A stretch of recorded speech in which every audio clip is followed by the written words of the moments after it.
I used to think my life was so boring it could not possibly get worse. Then I got passed over for a promotion by a guy who once asked me how to copy and paste in Excel. Found out my girlfriend was using my apartment as a free motel for another man, and got screamed at by 3 different managers. Before lunch, that was Monday. The funny part is that when I look back now, Monday still feels clean.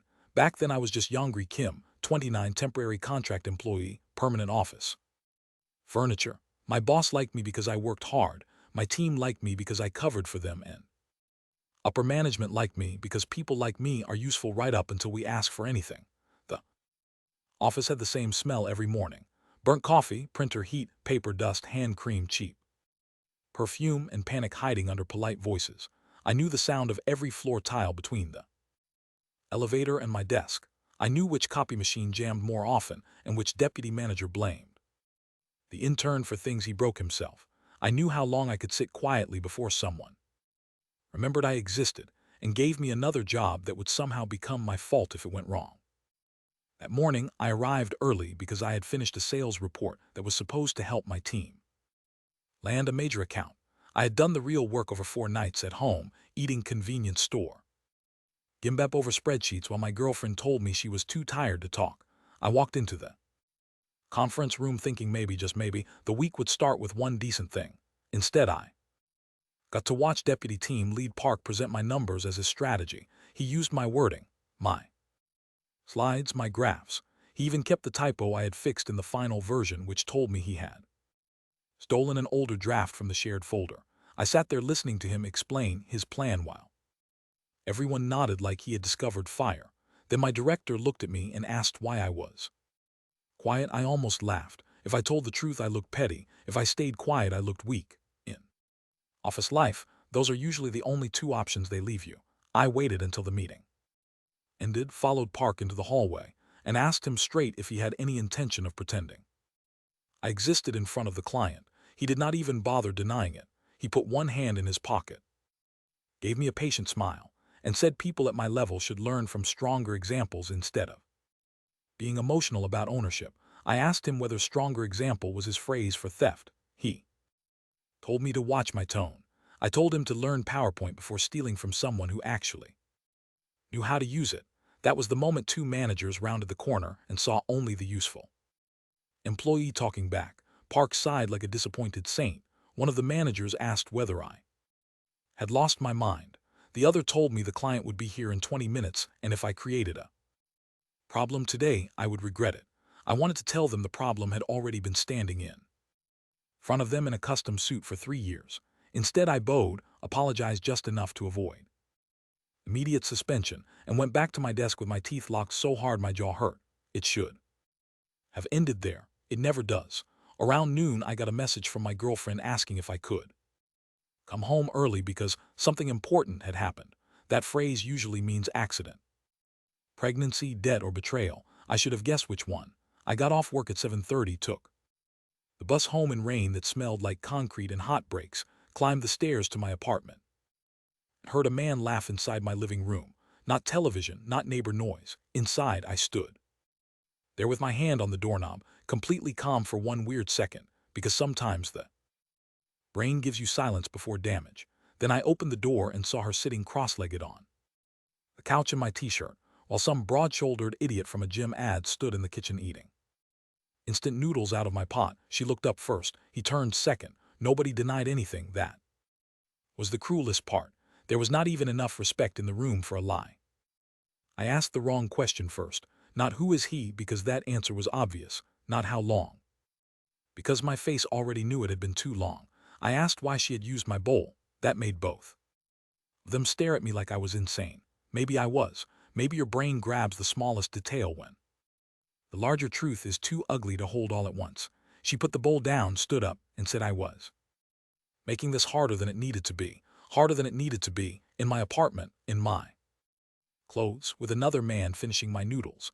He had the nerve to look embarrassed on my behalf, which made me hate him more. I told him to get out. He said maybe I should calm down. That was when I grabbed the pot, dumped the rest of the noodles into the sink, and told him if he said calm down one more time I would teach him why those words had gone extinct among civilized people. The fight Never happened. He backed off because men like that usually fight only when they know the camera angle favors them. She said she had been unhappy for months. I told her she could have left without stealing half my electricity on the way out. She said I was bitter. I told her she had confused bitter with correct. Then she really got angry because some people can survive being hated but not being described accurately. She said I was small, resentful, and scared of real life. I said real life apparently involved freeloaders and cheaters, learning self-esteem vocabulary from social media. The argument went in circles for 10 minutes. In the end, she took 2 bags. The man took his jacket, and I stood in the doorway while she said she hoped I would figure myself out. I almost thanked her for the exit line. It had the right amount of cheap drama for the scene. After they left, the apartment felt too quiet, not peaceful, stripped. When somebody betrays you inside your own space, the room keeps their shape for a while. Her moisturizer was still by the sink. 2 hair ties sat on the table beside my router. The blanket she liked was folded over the chair like nothing had happened. I picked things up one by one and threw them into a garbage bag until my hands stopped shaking. Then I sat on the kitchen floor, back against the cabinet, and laughed once because if I did not laugh, I was going to do something worse. My phone buzzed. It was my mother asking whether I had eaten. I typed yes and put the phone face down because if I heard one kind voice at that moment, I might have broken in half. I should have slept. Instead, I opened my work email and saw that the client meeting had ended with Park getting praised for exceptional initiative. Somebody had CC'd me on the congratulations chain, maybe out of laziness, maybe out of cruelty. I stared at the screen until the letters went strange. That was when the lights in the apartment flickered. At first, I thought the wiring had finally given up. Then the room got cold, not night cold, not open window cold, ancient tomb cold. My breath turned white in front of me. The garbage bag beside the fridge tipped over without anyone touching it. Something knocked once from the inside of my front door, not from the hallway, from the wood itself, like the sound was traveling through it. I stood up too fast and hit the table. The overhead light went out. The microwave clock died. Even the street noise outside seemed to pull back. I took one step toward the door, and the air in the center of my living room tore open like wet paper. There is no better way to describe it. 1 second there was nothing. The next, there was a vertical slit of red-black light hanging in the air 2 feet above my rug. Smoke poured out low across the floor. Something metallic struck the hardwood from the other side and rolled toward my feet. It stopped against my sock, a black ring, cold enough to burn. Then a woman stepped through the tear in space, wearing dark armor, a torn cape, and an expression that said she had expected a battlefield and found my apartment instead. The first thing I noticed was not the armor, even though that would have been reasonable.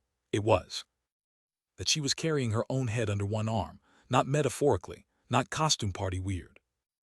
Literally, her body moved independently while one pale hand held a horned, silver-haired head against her hip like it was the most natural thing in the world. The eyes were open. The eyes were looking at me. I did what any sensible Korean office worker would do in that situation. I said no, not loud, not heroically. Just no, with the tired sincerity of a man whose day had already gone past capacity. Her body stopped. The head blinked once slowly, and then the mouth moved. You are not the hero. That was her first line. Not hello, not surrender, not fear, complaint. I stared at her and pointed at myself, because if a headless armored woman crawls through a hole in reality and opens with that sentence, clarification becomes a survival instinct. Obviously, I said, look around. My apartment had never done a better job of supporting an argument. Cheap table, open garbage bag, damp socks, one stack of unpaid bills near the rice cooker. No hero in recorded history had lived like that unless the genre was extremely cruel. She looked around. Her expression changed. Her murderous focus to disgust so fast it almost offended me. Then she took 3 steps forward, stopped directly in front of me, and sniffed the air like a wolf deciding whether to bite. You have the blood, she said. I wanted to ask which blood. Mine had so far demonstrated no useful properties beyond carrying stress. Before I could answer, the ring on the floor rose off the wood by itself and snapped around my wrist. It tightened once. Symbols lit up around the band like molten wire. She went still. I went colder than I had when she arrived. Somewhere behind her, the tear in the air closed with a sound like a book slamming shut. Now there was no portal, no escape, and no Chance I could later convince myself I had imagined any of this. She lowered the head from her arm and set it onto the kitchen table. The eyes remained open. The body reached up, unfastened the arm collar, and with one efficient motion attached the head to the neck. There was a pulse of black-red light. Suddenly she was whole, breathing, and even more dangerous because my brain could no longer hide behind visual absurdity. Up close she looked younger than the armor implied, maybe mid-20s if you ignored the eyes. The eyes belonged to somebody who had watched cities burn and complained about the quality of the firewood. Silver hair fell past her shoulders in rough waves. Two dark horns curved back from her temples, not huge, not decorative, just enough to make denial pointless. I am Dullahan, she said, demon sovereign of the Western Deadlands, breaker of the fourth hero, ruler of. I held up one hand. Please shorten it. I work in administration. Long titles make me aggressive. She stared at me for a full beat, then narrowed her eyes. You speak strangely for the hero's bloodline. I pointed at the sink full of cold noodles. I had a long day. For some reason that got closer to real understanding than anything else.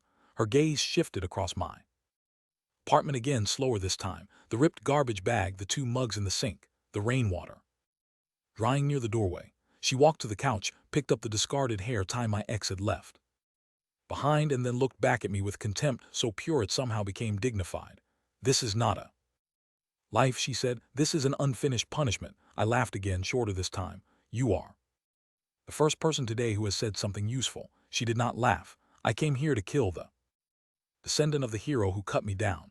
But if I kill you now, I would be granting mercy. She looked almost offended by the idea. I refused to avenge myself by doing charity. That was when I realized the worst part. This was not random violence. This was personal policy. If someone tells you they were going to murder you, but have decided your current existence is punishment enough, there are many possible reactions.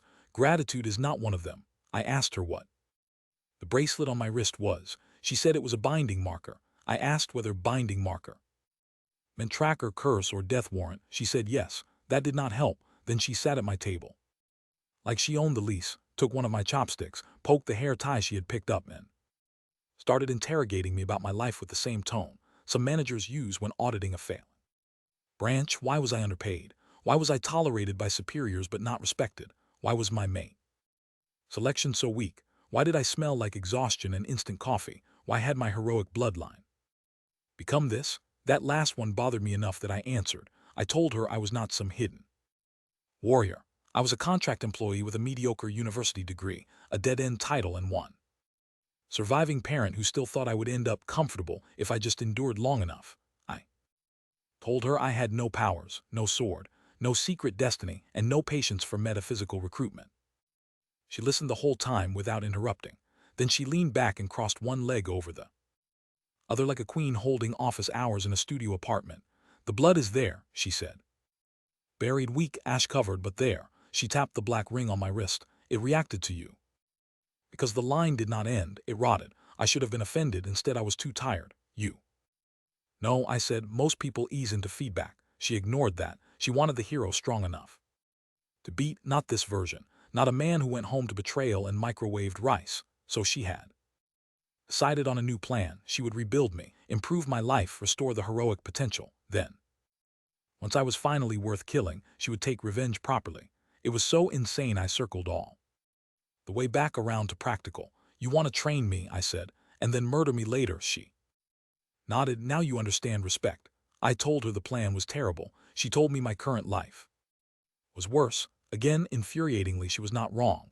I tried the obvious next move and asked her to leave. She touched two fingers to the ring on my wrist. Pain shot up my arm like a live cable. My knees buckled. It lasted only a second, but it taught the lesson clearly. We are connected now. She said, if you run, I find you. If you lie carelessly, I know. If you try to remove the ring, you will lose the hand. She said this with the same tone I might use to explain a printer policy. I asked whether she could maybe stop introducing every rule like a murder brochure. She finally looked faintly amused. No, so that was the start of it, not a glorious pact, not chosen by prophecy. My first night with the demon lord ended with her making me throw out every stale convenience store meal in the apartment, forcing me to drink water, and then standing over me while I cleaned my own living room because, According to her, a warrior's dwelling reflects the ruin or order of his mind. I told her I was not a warrior. She told me that was the first sentence she planned to erase.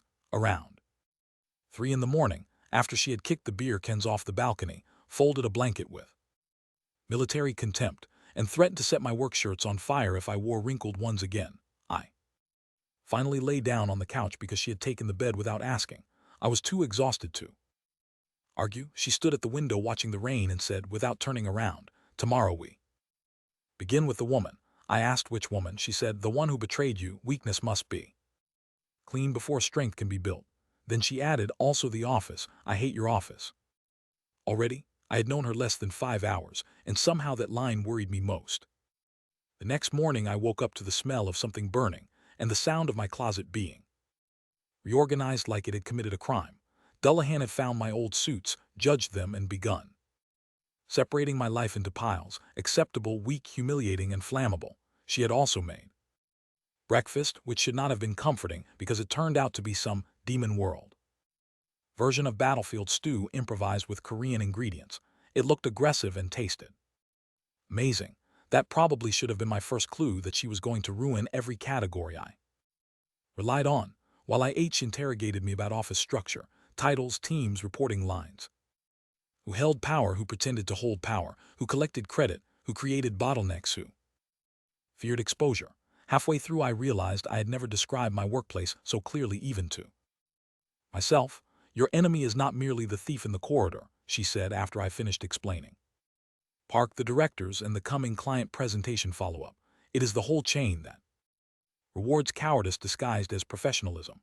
I told her that sounded less like demon revenge and more like labor organizing. She said good systems and good massacres both required hierarchy analysis. I decided not to ask what she meant by good massacre. Instead, I told her she was not going to storm into my office in horned armor and execute middle management. She looked almost insulted. "I can dress." That should not have been the unsettling part. The unsettling part was that she absolutely could. By 8:40 she had somehow transformed herself into a woman who looked like the sort of terrifying new hire human resources warns you not to underestimate. No horns, dark hair tied back, black skirt, gray blouse, long coat, thin-rimmed glasses. The magic was not flashy. It was efficient. If I had met her in an elevator, I would have thought she worked in legal and kept evidence alphabetized. She said glamour in my world was easier than armor because humans expect lies from appearances already. I did not like how accurate that was. I also did not like that she planned to come with me. She informed me very calmly that she had forged onboarding records overnight, using a clerk from the municipal records office who had become briefly cooperative. I asked what that meant. She said he slept. I chose not to follow up, walking into the office with Dullahan beside me was one of the strangest moments of my life, and that sentence had serious competition. I knew every fluorescent light in that lobby, every potted plant trying not to die, every receptionist smile, yet the whole building felt different with her in it, not magically darker, sharper, like the place itself had finally realized it was being evaluated. She moved without wasting motion, looked at people once, and learned more than I usually managed in a month. When the receptionist asked her name, she smiled just enough and said, "Hand Dara, strategic operations support." None of those words meant anything together, which made them perfect corporate camouflage. The receptionist nodded. Immediately, my team noticed her before they noticed me. That was both insulting and deserved. People who had ignored me for 2 years were suddenly awake because an elegant woman had joined the floor. Park came over within 3 minutes, already smiling with his office face on. "The one that says mentor, team player, hidden snake." He asked whether he could help her settle in. She looked him up and down once, then said, "You can begin by returning work you did not create." I nearly choked on my coffee. Park laughed because he assumed it was a joke. Dullahan did not laugh. He stopped laughing second. The room around us went thin and careful. He glanced at me. I looked at my cup, because if I made eye contact I was going to either grin or die. That should have exploded on the spot. Instead, office instinct did what office instinct always does. It delayed the real conflict until there were enough witnesses to make the outcome useful. Park retreated politely, promised to sink later, and moved away. 3 people on our row immediately opened messenger windows. Dullahan sat at the empty desk across from mine. turned on the monitor, and began reading company files like she was auditing a conquered city. She asked me where the financial routing approvals were stored. I told her. She asked which executives had mistress rumors, gambling debt, or panic habits. I told her the ones I knew. By noon she had mapped out my department better than I had in 3 years. Then she told me very quietly that Park was stealing more than presentations. The thing about office fraud is that it rarely looks like greed on first contact. It looks like minor convenience, one signature skipped, one deadline adjusted, one vendor chosen because they are reliable. Dullahan had no patience for the language humans use to perfume corruption. She showed me 3 internal approvals, 1 vendor chain, and a billing discrepancy tied to the same client. Count Park had used to steal my report. The pattern was simple once she pointed it out. Park inflated consulting support hours, routed the approvals through a deputy director who never read attachments, and split the difference with someone in procurement. Not enough to trigger internal panic, more than enough to matter. I asked how she found it so fast. She said demonic courts ran on embezzlement long before modern corporations made it trendy. My instinct was to back away. People like me do not expose people like Park. We survive around them. We duck, endure, update resumes, talk in bars about unfairness, and then show up again at 9. Dullahan listened to that whole speech with visible disgust. Your world trains the strong bloodline into paperwork livestock, she said. Remarkable. I told her she could admire the system later. Right now I needed a plan that did not end with me unemployed and sued. She said unemployment was preferable to humiliation, which told me she had never paid soul rent. Still, she did listen when I said timing mattered. If we moved too fast, Park destroyed evidence and called me vindictive. If we moved too slow, he kept eating my future, one performance review at a time. So we baited him. That part was her idea. The revised client deck for the follow-up session included one intentionally wrong revenue assumption buried on page 19 and a metadata trail tied to my draft folder. We left it where he would find it then. Waited. Park took it by 3 in the afternoon, presented it the next morning to the client. Repeated my phrasing with his own smile on top. Then the revenue mismatch blew open in front of the CFO because Dullahan had made sure the CFO attended by sending a concerned, anonymous note about inconsistent reporting. If you ever want to understand true modern violence, watch a senior executive realize someone made him look uninformed in front of a client. Nobody shouted. That is how you know it was serious. Park started sweating by slide 12. I should have enjoyed it more cleanly than I did. Instead, I was shaking under the table because when you have spent years surviving under someone, even seeing them fall does not immediately free your body. Dullahan noticed. Of course she noticed. While everyone else focused on the disaster at the front of the room, she slid one finger against the ring on my wrist. Not enough to hurt, just enough to ground. Stand up straight, she murmured without looking at me. He is the one collapsing. That one line did more for me than any motivational speech ever had. So when the director demanded to know who prepared the original analysis, I answered before fear could vote. I did, I said. The room turned. Park tried to talk over me. I did not let him. What came next was not cinematic. It was better. I showed timestamps, draft versions, comment logs, email trails. Park denied, redirected, postured, appealed to teamwork, then suggested I was confused under pressure.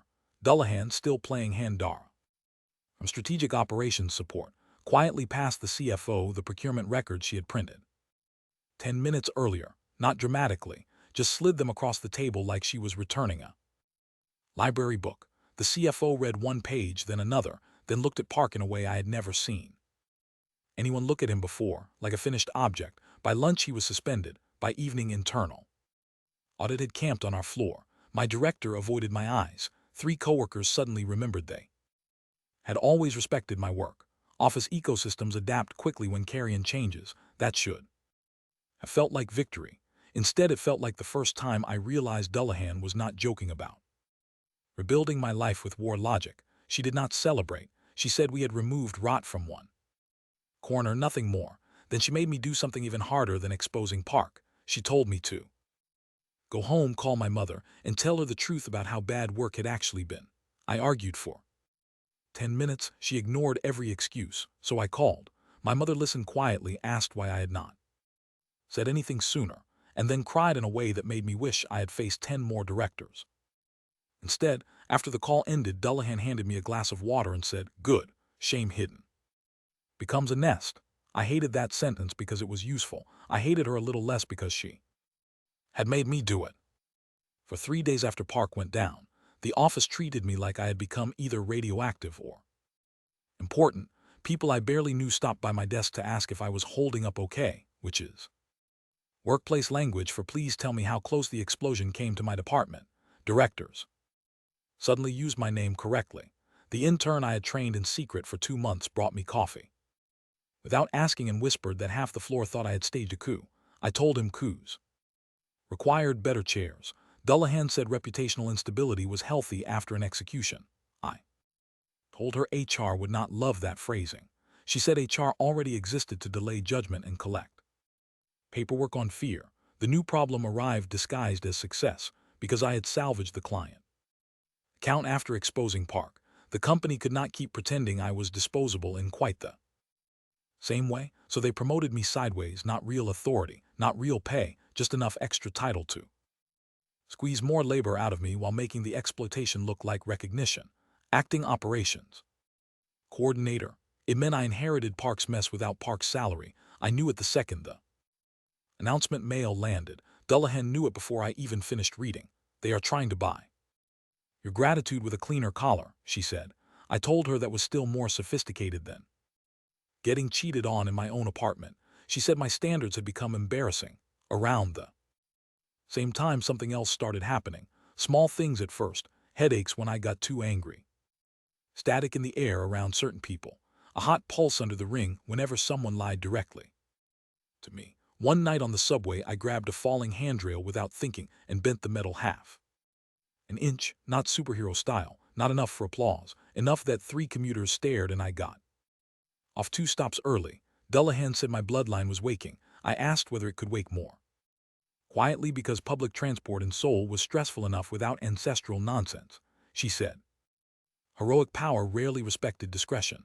Then she started training me after work. Not grand training montages, real ones: roofs, empty parking garages, closed schoolyards after midnight, grip drills, balance work, short sprints, reaction tests.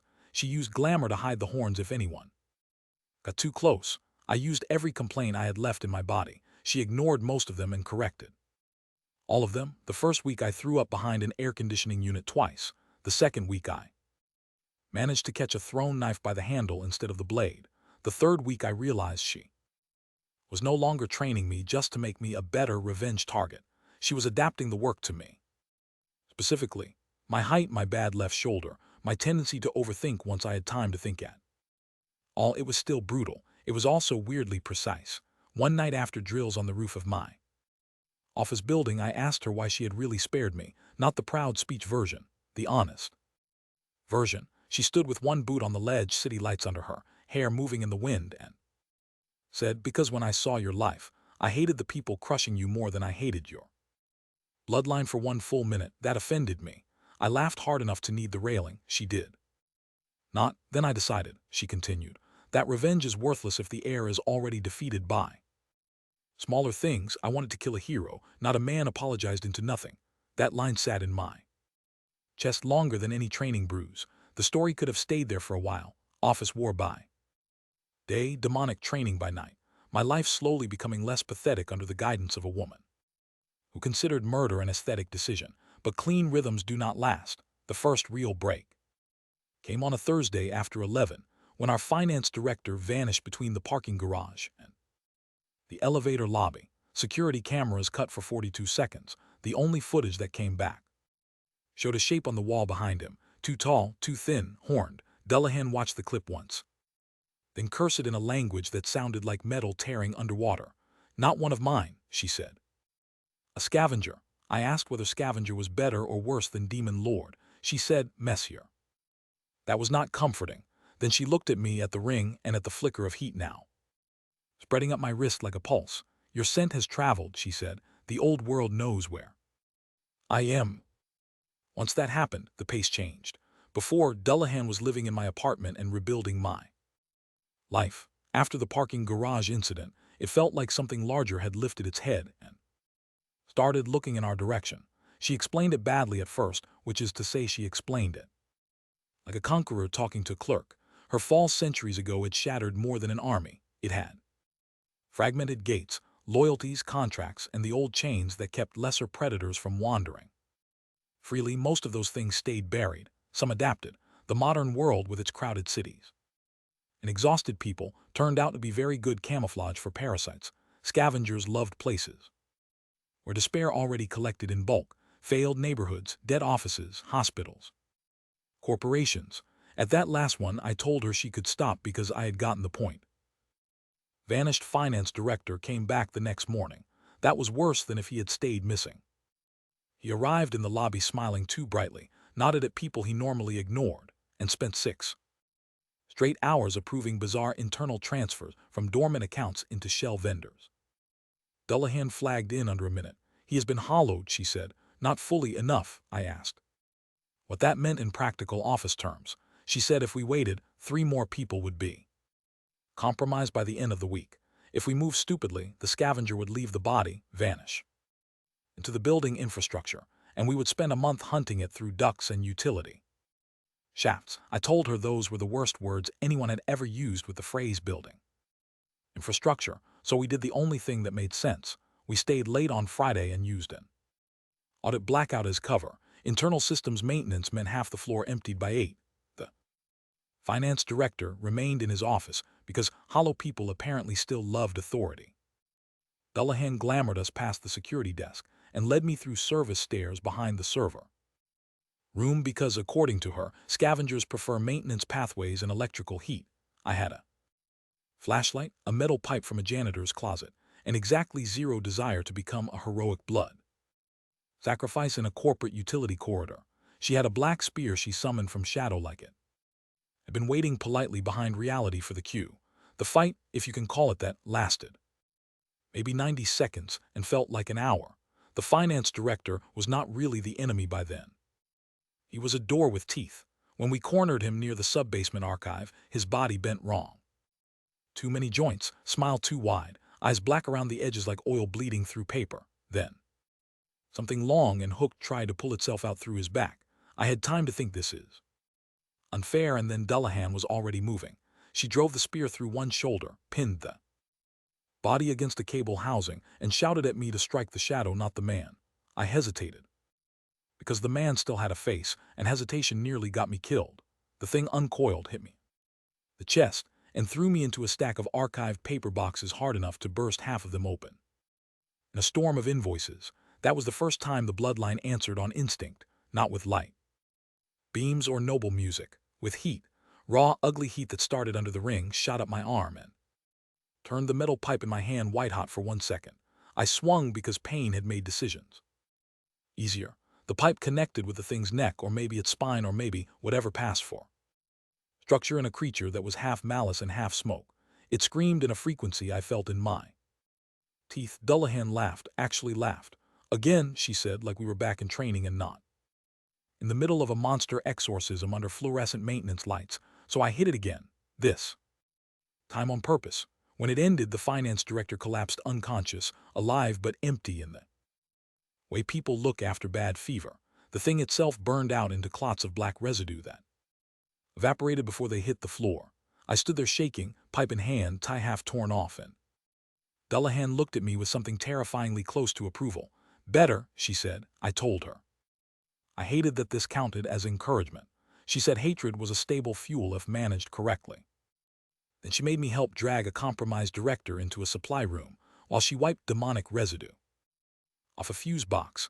If anybody had opened that door at the wrong moment, human resources would have needed an entirely new manual. That should have been enough for 1 week. Instead, on the way back upstairs, we found 3 names on the director's phone tagged with the same vendor chain Park had once touched. One of them belonged to a senior executive at corporate headquarters. Another belonged my ex-girlfriend's new boyfriend. I stared at the screen so long Dullahan finally took the phone out of my hand.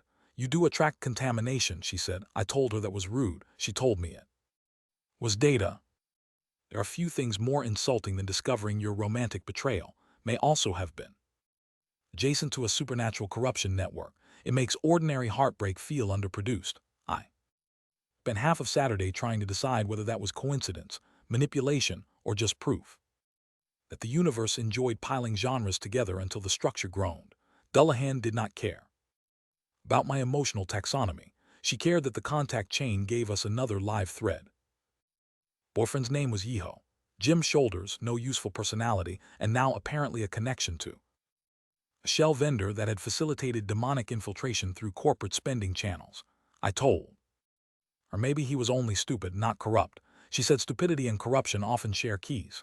We tracked him to a private networking event in Gangnam disguised as a startup mixer, which in modern language means expensive alcohol, fake humility, and people exchanging business cards like they were offering slices of themselves for investment. I wore one of the new suits Dullahan had approved. She wore a dark green dress that made every executive in the room underestimate the danger by exactly the amount she wanted. I hated how well we worked in public. She would scan the room, I would follow the eye line, and together we could tell who was boasting, who was lying, who was afraid, and who had already sold some part of themselves cheap. Yeho found me before I found him. He walked over with the smile of a man who thinks winning one cheap contest makes him undefeated. He looked at my drink, my suit, then Dullahan beside me, and you could see the math fail behind his eyes. Yongrae, he said, like he was greeting a former neighbor, instead of the man whose home he had crawled through. I said his name once and let the silence do the rest. He tried casual first, then smug, then concerned, asked how I had been, asked whether I had moved on okay. I told him my apartment had, which was more than I could say for his instincts. Dullahan nearly smiled into her glass. The mistake he made was touching my elbow like we were men negotiating dignity in private. The ring on my wrist went hot under the cuff immediately. That had become my favorite kind of alarm. I looked down at his hand, then back up at his face, and realized he wasn't just lying. He was scared, not of me, of somebody else in the room. Dullahan leaned in as if to admire the hors d'oeuvres and said, very softly, third balcony, red tie, silver cufflinks. He keeps checking whether your little thief is obedient. I did not turn. I said, corporate. She said, worse, hungry. That was not helpful, but it narrowed the category. We played the scene slowly after that. I let Yeho talk. Dullahan drifted away to pull attention elsewhere. The red tie man eventually crossed the room and joined us with the polished confidence of someone who had survived enough boardrooms to mistake manipulation for charm. Executive Director Choi, headquarters liaison, one of the names from the phone, he said. He had heard promising things about my recent resilience. I told him resilience is what companies praise when they want free labor with emotional branding. He laughed too hard. Yeho looked like he wanted to disappear into the carpet. Choi invited me to lunch the following week to discuss future opportunities. I said I would think about it. He said I should think quickly. That line carried a pressure I recognized from demonic creatures and certain executives. Both hate being kept waiting.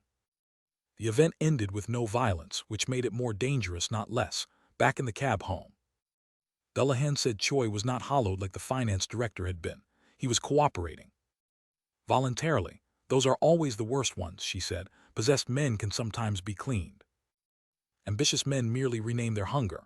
I asked where that left Yeho. She looked out the window at the river lights and said, useful bait if he values survival more than vanity. Dead bait if he does not. I stared at her until she glanced back. What? She asked. I said, I still can't tell whether you have become less violent or whether I have just gotten used to the scale. She actually thought about that. Both, she said. It was an honest answer which felt strangely intimate. Sunday morning, I found her in my kitchen writing names on the back of a grocery receipt. Choi, Yeho, 2 vendor fronts, 1 empty office suite, 1 charity board member, 1 retired vice minister. The lines between them looked like the beginning of either an investigation or a war map. I asked which one it was. She said, in your world, apparently they are the same picture with different fonts. Then she slid the receipt toward me and told me to choose where we cut next. That was new. Before she decided and I followed. Now she was forcing me to own the direction. I looked at the list, at the chain leading from my office to corporate to the thing under the building to whatever waited above it, and realized my old life was gone in a way betrayal and promotions had only pretended to understand. There was no going back to being harmless. The only question left was, whether I was going to become sharp enough before the next attack landed. The answer came faster than expected. Choi did not wait for lunch. He sent a car on Tuesday, not an invitation, not really. A dark sedan, a polite driver, and a message routed through my director that headquarters wanted me in a strategy session regarding high potential operational restructuring. If you work long enough in a company, you learn to translate. That phrase meant someone above me had decided I could be either useful, bought, framed, or buried, and they wanted to determine which. Almost refused on instinct. Dullahan told me refusing was for people who still had the option of invisibility. She was right, which was getting exhausting, so I got in the car. Headquarters was everything our branch pretended to be: colder glass, better elevators, carpets thick enough to silence footsteps, receptionists trained to make you feel simultaneously welcomed and pre-screened. Choi met me himself, which was already a message. Executives at his level do not collect acting coordinators personally unless the acting coordinator has become a problem.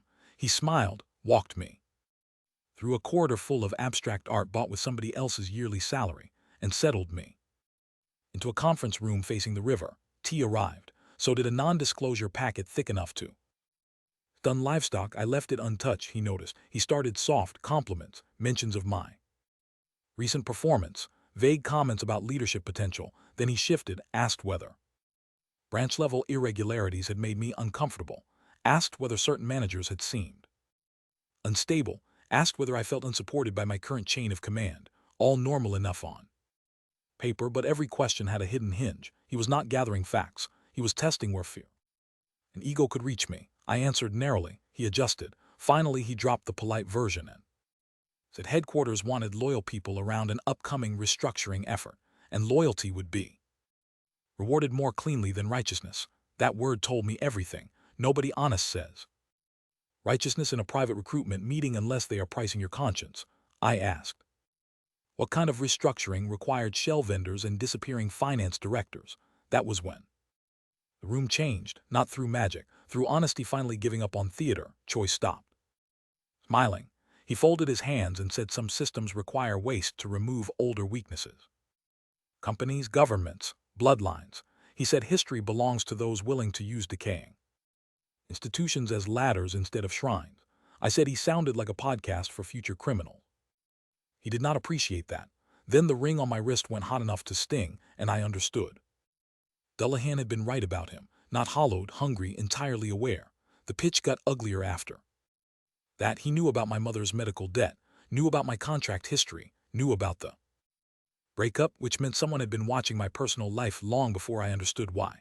He said people like me spend their whole lives waiting for fairness and die in the waiting room. People like him build doors and charge admission. He offered salary, status, protection, fast track leadership. He also implied that refusing would leave me exposed when the next internal review swept unreliable staff out of the way. I looked at him and felt something inside me settle, not flare. Anger would have been simpler. What I felt instead was clarity. Men like Choi survive because they make their ugliness sound inevitable. Once you stop believing that trick, half their size disappears. So I told him no, not dramatically, not with speeches. I said, you people always think the cruel option looks smarter because it moves faster, but it only looks smart if you never count what it destroys on the way. He laughed once, almost sadly, and said I was still thinking like support staff. That was when the door behind me opened, and Dullahan walked in carrying a folder she had absolutely no legal right to possess. Still in her corporate disguise, still calm, she placed the folder on the table in front of Choi and said, your private off-ledger charity allocations are misfiled. Also, your burner phone is in the plant by reception if you wish to retrieve it before internal audit does. I still do not know whether the best part was Choi going pale or me learning she had broken into his office while I was being recruited. What followed was messy in a satisfying way, not a final victory, a rip. Choi tried to recover, threatened confidentiality, invoked executive privilege, reached for the folder, and found Dullahan's hand on top of it before his own fingers got there. She looked at him the way generals look at maps of failed cities. You invited the wrong man to kneel, she said. That line alone was worth the whole car ride. He stood too, because by then the room had lost any pretense of being a meeting. The river behind the glass looked unreal and far away. Choi made one last attempt at control and asked whether I understood who I was standing against. I answered for the first time in my life, yes. Then the fire alarm went off on the entire floor because Noah, operating remotely through a borrowed contractor login and an extremely illegal assist from Dullahan's methods, had triggered a server purge warning that would drag compliance into the building within minutes.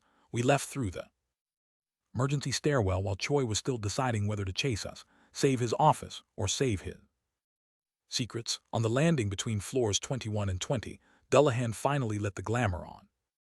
Her eyes slipped for half a second, just enough for me to see the old thing behind the glasses. Ancient patience wore satisfaction. Better, she said again. That word meant something different now. It no longer meant I had survived her training. It meant I had made a choice while fully aware of the cost. The fallout from headquarters split into two streams. Publicly, the company announced a review into irregular procurement and compliance failures, suspended 3 people, and sent out one of those all-staff emails that uses words like transparency, when what it means is panic with formatting. Privately, the attacks got meaner. Someone leaked my old performance evaluations. Somebody else sent photos of my mother's apartment building to an anonymous account tied to my phone. An internal rumor started that I had slept my way into influence through a senior female hire nobody could verify existed outside onboarding records. That one almost impressed me. Petty, sexist, efficient. Dullahan read the rumor threads over my shoulder, leaned back in my desk chair and said, "Your species always reaches for the same cowardices first." I told her misogyny and slander were unfortunately legacy systems. She said legacy systems were made to be burned out of the ground. That week was when I stopped thinking of this as revenge by improvement and started accepting that we were building a campaign, not an army campaign, a layered one. Office politics, demon scavengers, corporate funding lines, personal sabotage, heroic blood waking in ugly bursts whenever pressure peaked. The pieces were finally visible enough to touch. Choi's network was feeding off institutional decay. Dullahan's old enemies or imitators were using those channels to move things through the city without public attention, and me, somehow, was standing right in the center because my bloodline was useful to everybody for different reasons. Kill target, awakening key, disposable witness, or, if I got my act together, a disruption point. Noah said that last phrase on a call late Thursday night after we showed him the files from headquarters. He had become part analyst, part accomplice, part exhausted tutor to my increasingly unreasonable life. We talked over encrypted chat now because ordinary messaging had become optimistic, bordering on stupid. Serafina joined 10 minutes into the call from an empty study room, hair still damp from rain, and asked the best question anyone had asked all week. If the network needs Yongrae alive but controllable, what happens if we turn that around and make him visible but impossible to contain? Silence followed. Because it was a good question, and good questions are rude like that.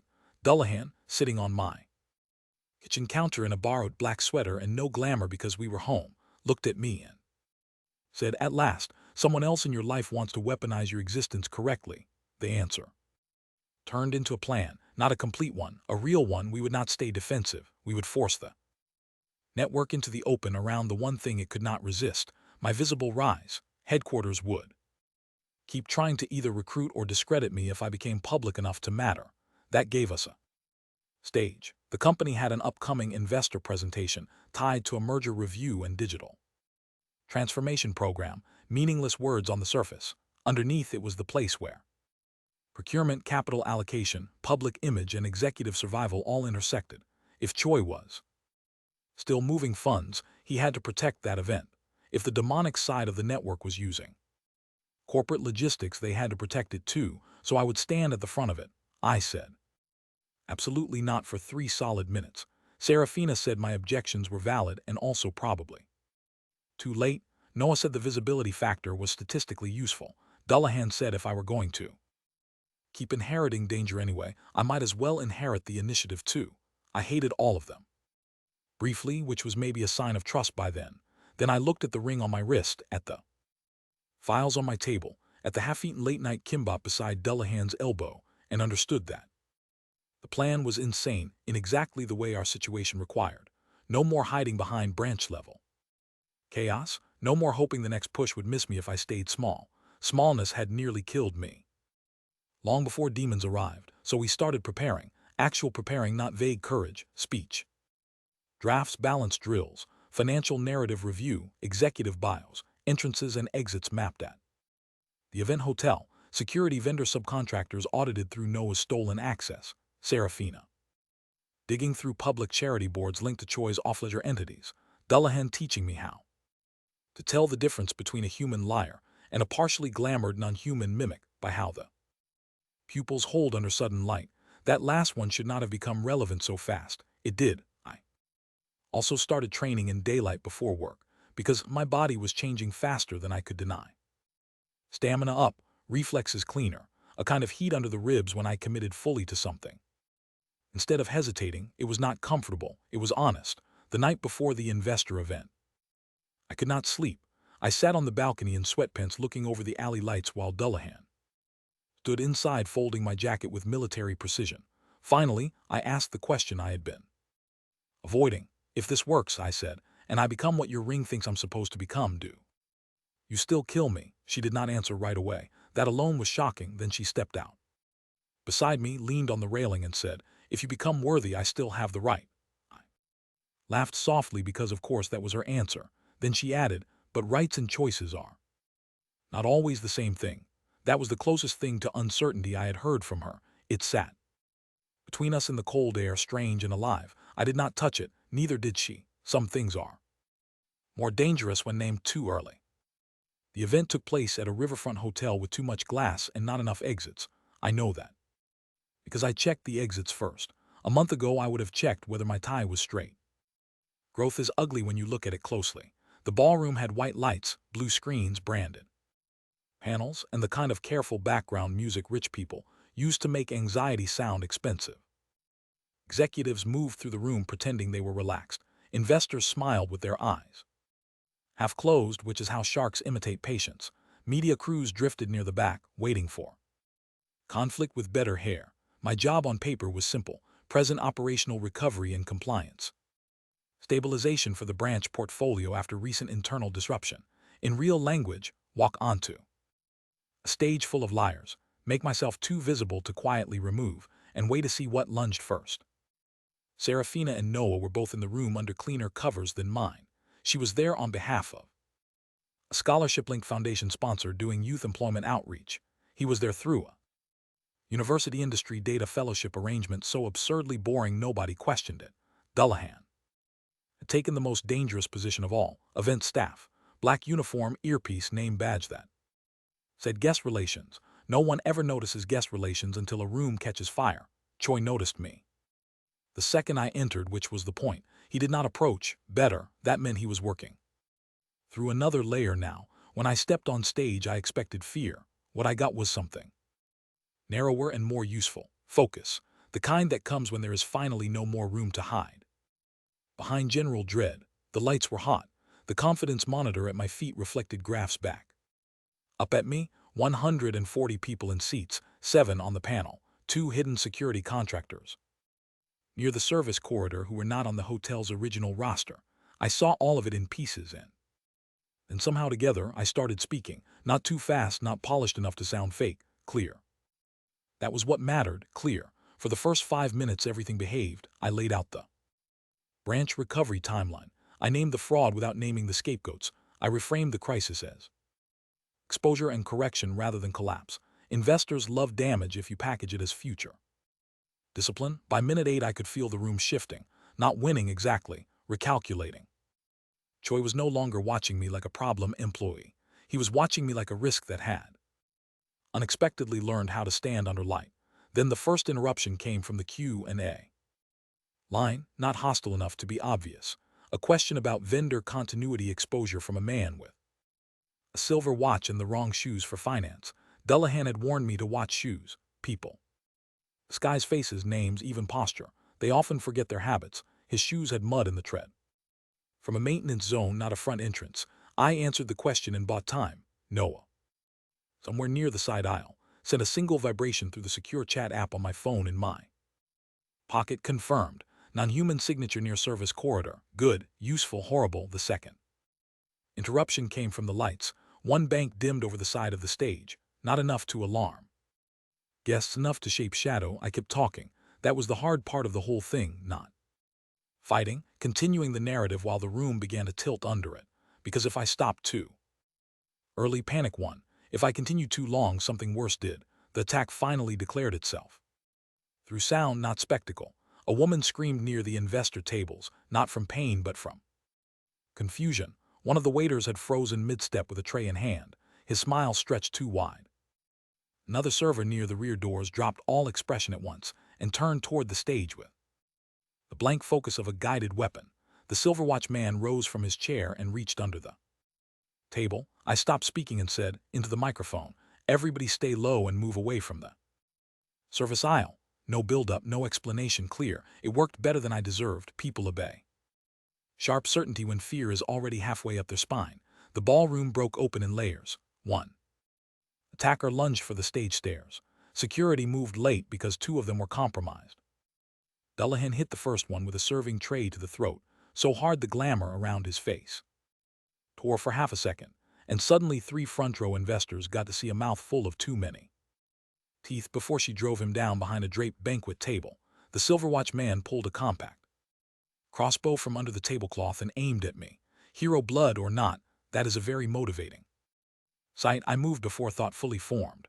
The bolt grazed my sleeve instead of my ribs. Heat ripped up my arm. The ring burned black gold. Somewhere behind the projector screen, glass shattered. What happened next was not elegant. I jumped off the side of the stage, hit the carpet badly, rolled, came up with one of the branded metal sign stands in my hand, and swung it into the second attacker's forearm before he could reload. He was stronger than a normal man, but not strong enough to enjoy aluminum to the elbow at full panic speed. Serafina was already dragging 2 executives toward the side exit while shouting at people to stop bunching at the center aisle. Noah had somehow gotten control of the main display feed and blasted the emergency route map across all 4 screens, which might have been the most useful act of heroism in the room. Adrian was not there, and for one split second I was glad, because I did not need an Imperial blood counterpart complicating the geometry. Then I remembered this was my geometry now. The worst part came from above. Something big crawled across the lighting truss over the stage, hidden in shadow until the half-dimmed lamps cut the angle just wrong. Not a scavenger, larger, more coherent, a collector. Dullahan shouted from somewhere behind me, and that told me everything I needed to know about the plan. They were not just here to kill. They were here to harvest whatever heroic spark the ring had started dragging into the open. I should have been terrified. I was, but there was no time to indulge it. The thing dropped. It hit the stage hard enough to crack wood under the branded panels and send one projector cart sideways into the front row. For a second all the lights flickered together. The collector unfolded like something made by a sculptor who hated symmetry. Too many limbs, plated sections like blackened armor, a face that kept trying to settle into something human and failing. The ballroom finally stopped pretending it was an event and admitted it was a battlefield. People ran for the exits. Good. Chairs toppled. Glass broke. Alarms finally started screaming from somewhere in the walls.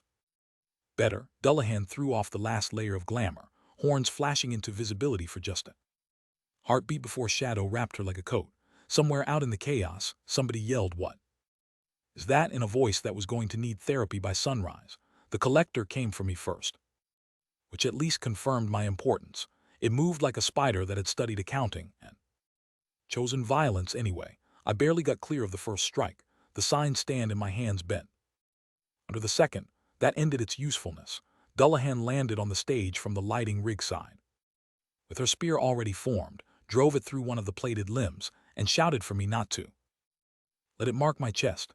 Very specific, I yelled back, which was not my smartest battlefield contribution, but I was trying. The creature twisted, screamed, and a black-red sigil flashed under its throat. The ring on my wrist answered with heat so sharp it made my whole arm go numb. That was the moment everything clicked in the ugliest possible way. The bloodline was not just awakening through training or rage. It was reacting to proximity, lineage pressure, ancient enemy signatures. All the reasons Dullahan had come for revenge in the first place. The collector wanted that reaction concentrated and captured, which meant if I kept backing away and surviving narrowly, we lost. I Hated the answer as soon as I saw it. Dullahan saw it on my face and bared her teeth. Finally, she said, "Do not be timid now." I told her timid was not the word. She said, "Then prove it." So I stopped retreating. There is a strange calm that only appears after fear has already spent its first full charge. The collector lunged. I stepped in instead of out. My empty hand hit one plated limb, and the heat under the ring surged so hard it felt like my bones had caught fire.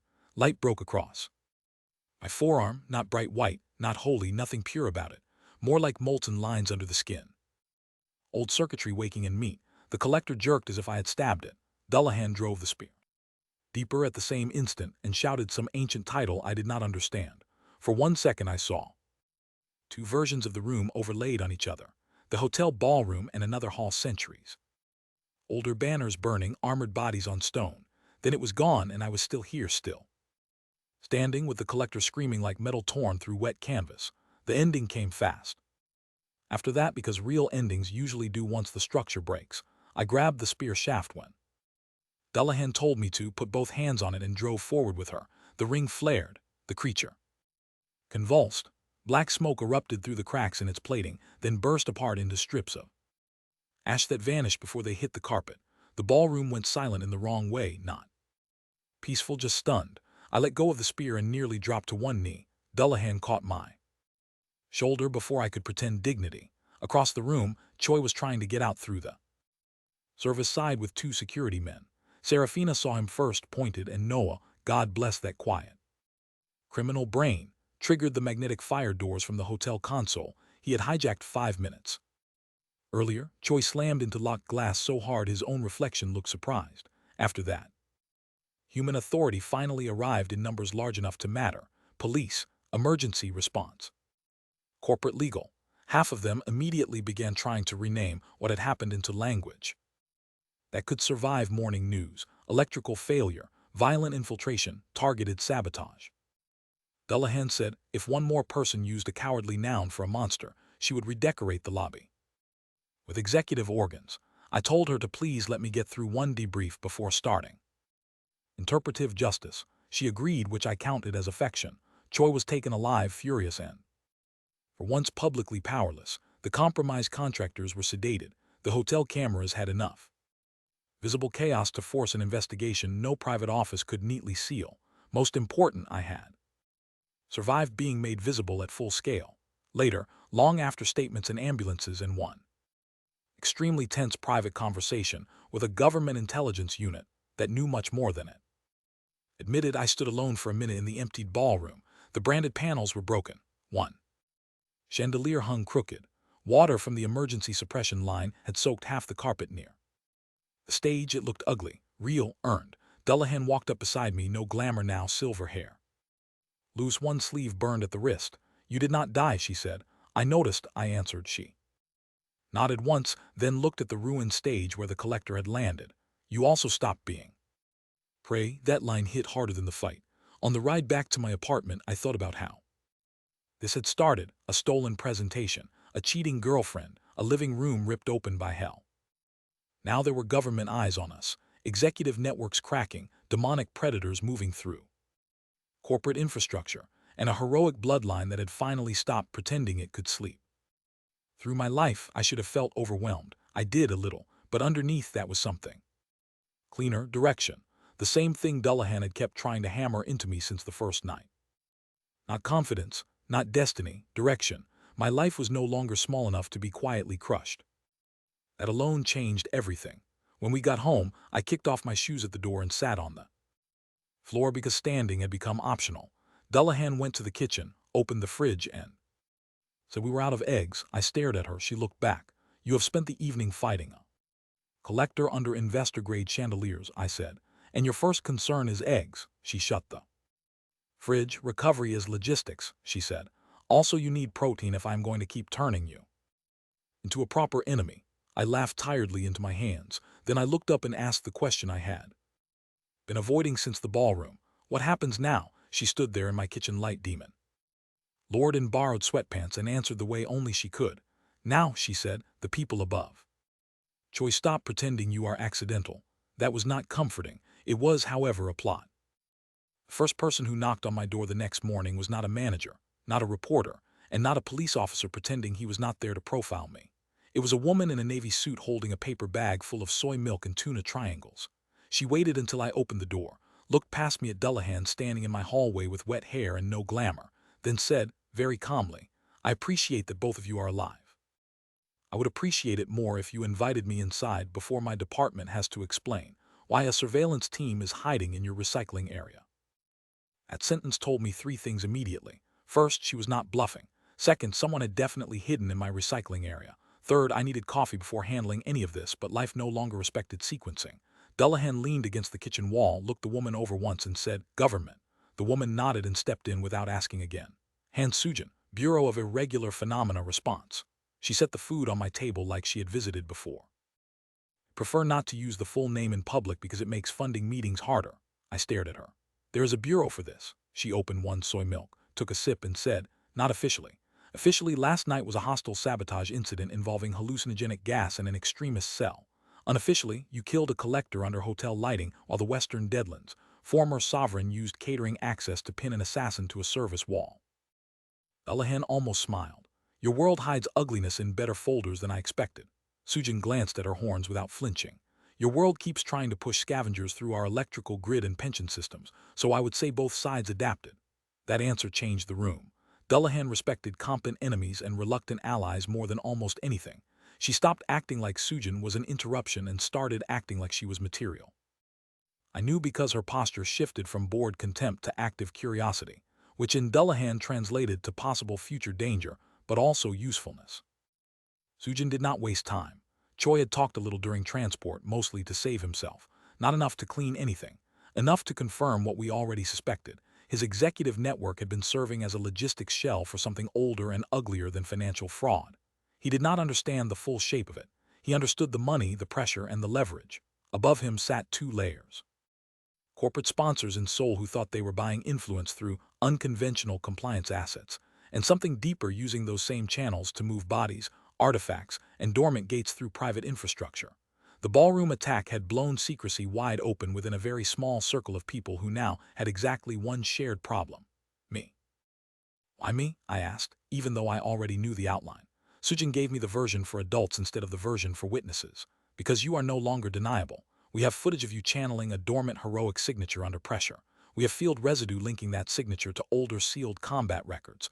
We have multiple non-human actors turning up around your corporate orbit. If we move you into custody, your enemies go to ground. If we ignore you, they keep coming. So the useful option is to let you remain public while controlling the field around you. I stared at her. That sounds a lot like using me as bait in more syllables. She nodded. Correct. Dullahan approved immediately. Finally, someone in your government knows how to speak plainly. I asked whether either of them had been raised in a culture with comforting lies or whether I had somehow become their shared project. Sujin slid a folder across the table. You have three immediate choices. 1. Resign from the company, disappear, and let them hunt you in softer places. 2. Cooperate formally with us, which will place your mother under protection and your devices under surveillance you will pretend not to resent. 3. Do what you have already been doing and create more damage without coordination until everyone around you becomes collateral. She pushed a pen beside the folder. Personally, I recommend the option with paperwork. I signed after 10 more minutes of argument because Dullahan took the pen and set it against my fingers like a threat disguised as encouragement. The terms were ugly but practical. My mother would be relocated for observation regarding financial harassment risk, which was a bureaucratic phrase so clumsy it had to be real. I would remain at the company. Sujin's unit would build a shell task force around the ongoing fraud review. Dullahan would need a deeper cover identity if she intended to stay inside the building. At that line, Sujin looked at her and said, "You cannot keep posing as a floating support employee with forged onboarding. Human resources did not survive the ballroom incident, but internal control still exists." Dullahan asked, "How do you normally place predators in corporations here?" Sujin answered without humor. "Consulting." That was how the Demon Lord became a new hire for real. 3 days later, Dara existed on paper. Senior Restructuring Consultant, Emergency Operational Integration Unit, seconded from a crisis management partner nobody in the company had time to verify because the board was already drowning.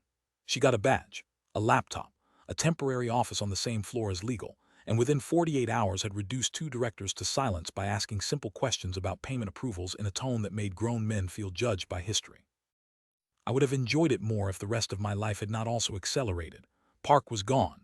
Choi was isolated. That only created a vacuum, and vacuums in corporations fill themselves with the nearest smiling opportunists. My director, who had spent 2 years treating me like reliable furniture, now wanted daily updates, strategic alignment sessions, and alignment follow-up sessions to discuss the tone of the first sessions. The deputy CFO from headquarters wanted me visible in recovery meetings but not loud enough to appear ambitious. HR wanted a statement confirming I felt safe at work. Audit wanted access logs. Legal wanted to know whether I had observed anything unusual prior to the ballroom incident, which is a question that becomes surreal once you know monsters used your company's procurement chain as a feeding route. I answered as narrowly as possible and let Dullahan do the rest. She did not just unsettle people. She reordered them. Meetings ended faster when she was in the room because nobody wanted her to ask the next question. That would have been manageable on its own. The harder part was what started happening after midnight. The ring on my wrist no longer slept quietly. Some nights it was just heat. Some nights old images came with it, not dreams exactly. Fragments, stone halls, firelight over black armor, a man holding a sword I somehow knew belonged to my bloodline, and a woman on horseback laughing in the middle of a battlefield like the world had finally become honest enough to deserve her. Every time I woke from one of those half-memories, Dullahan was either already awake or pretending to be. Once I asked if the visions were hers. She sat on the edge of the bed I still technically paid rent on and said, "Some are mine. Some are yours. Some belong to what happened when our lines last crossed. History rarely stays politely sorted after blood starts answering blood." I wanted to ask whether one of those memories ended with her being defeated by my ancestor. I wanted to ask whether revenge still looked clean to her now that she had spent weeks fixing my meals, teaching me how to breathe under pressure, and burning through corporate corruption like dry grass. Instead, I asked why she kept waking up before me whenever the visions hit. She looked away from the window, not from me. "Because you make the same sound every time right before you open your eyes," she said. It is annoying. I believed maybe a quarter of that. The first clear lead out of Choi's lair came from something embarrassingly ordinary, a wellness startup, not a weapons lab, not a cult chapel, a glossy company selling sleep supplements, employee resilience apps, and executive fatigue diagnostics. Noah found it while tracing one of the shell vendors through a charity transfer. The startup shared board members with a procurement service, 2 dead property firms, and a medical import route tied to the same tonic crates we had seen under the academy-like sublevel of headquarters. I kept calling it the academy in my head because the whole thing felt increasingly like a private school for predators. Hierarchy, secrecy, polished surfaces, rot underneath. Dullahan preferred a simpler word: feeding ground. The startup's office sat in a renovated building near Seongsu, all exposed concrete, plants, warm lighting, and the kind of branding that tries very hard to make exploitation feel therapeutic. Sujin could not rate it yet. Too little hard proof, too much plausible business. She could, however, get us into its launch event because half the investor class in Seoul has apparently decided burnout apps are more profitable than ethics. So the plan was simple in the way all our simple plans eventually turned criminal. I would attend as rising corporate talent with recent visibility. Dullahan would shadow through consultant credentials. Noah would come in through the app vendor backend under a borrowed analytics pass. Sujin's people would stay outside the building perimeter until we either found a live gate or a clean financial handoff. I said yes because the alternative was sitting still while the network rebuilt around us. Also because I had finally learned something useful from Dullahan. Once you know the rot exists, pretending patience is usually just fear wearing a tie. The event started polite and stayed that way for almost 20 minutes, which in our life counted as suspicious. The startup called itself Somnalink, which sounded like a mattress brand trying to become a religion. Screens along the wall displayed phrases like sustainable resilience, ethical performance optimization, and rest as strategy. I wanted to ask whether the founders had ever met a human being outside a boardroom. Instead, I held a glass of sparkling water, smiled when required, and let the room show its bones. Investors moved in familiar clusters. Media people drifted near the product demo stations. 2 ministers, aides pretended not to be there. 3 app engineers stood too close to the back corridor and kept checking the same internal door every 4 minutes. That kind of rhythm usually means fear, security, or both. Noah's first message came through the silent chat line we had built under a note-taking app. Backend permissions are dirty. Payment routing forks into a private cluster. There is a second server map not visible on the public architecture. 10 seconds later came the one I cared about more: biometrics, emotional state scoring, silent upload loops to an external archive I cannot tag. I looked at Dullahan across the room. She was speaking to a venture partner who had mistaken her for decorative intelligence. The second she felt my eyes, she cut him off mid-sentence and walked toward me with the exact expression of a woman deciding whether a building deserved to keep standing. "What did the scholar find?" she asked quietly. I told her. She looked at the wall screen showing smiling office workers meditating through productivity dashboards and said, "They built a net to measure despair and branded it wellness." The sentence was so disgusted it almost sounded impressed. Then she turned slightly and nodded at a man near the founder's table. "That one has Deadland's dust on his cuffs." I followed the line of sight. Mid-40s, smooth face, soft voice. The kind of executive who chooses humility as an accessory because he can afford real arrogance underneath. Name tag, Chief Program Officer Lee Jinwen. He was laughing with two investors while one thumb tapped lightly against the stem of his glass in an odd, repetitive pattern. Not nervous, signaling. We split without another word. She circled right. I drifted left, stopping just long enough to exchange two sentences with a consultant who wanted to know how I had leveraged crisis into acceleration. I told him the trick was surviving the crisis long enough to hate that sentence. He laughed because men like that think irritation is charisma if delivered in a good suit. Then I was past him, close enough to hear Lee tell one investor the closed demo would begin shortly for select stakeholders. Closed demo. There it was. The phrase every criminal system invents once it has learned to use invitation as camouflage. I needed a way in without looking like I needed a way in. The opening came from vanity. One of the founders recognized me from the ballroom coverage and came over smiling, already rehearsing a networking story. She said my recent visibility made me exactly the kind of modern resilience leader their platform was designed to support. I asked whether resilience in their model meant sleeping more or getting exploited with better graphs. She laughed, decided that counted as memorable candor, and invited me to the closed demo because authentic voices mattered. Behind her, Lee's smile stiffened by less than a centimeter. Good.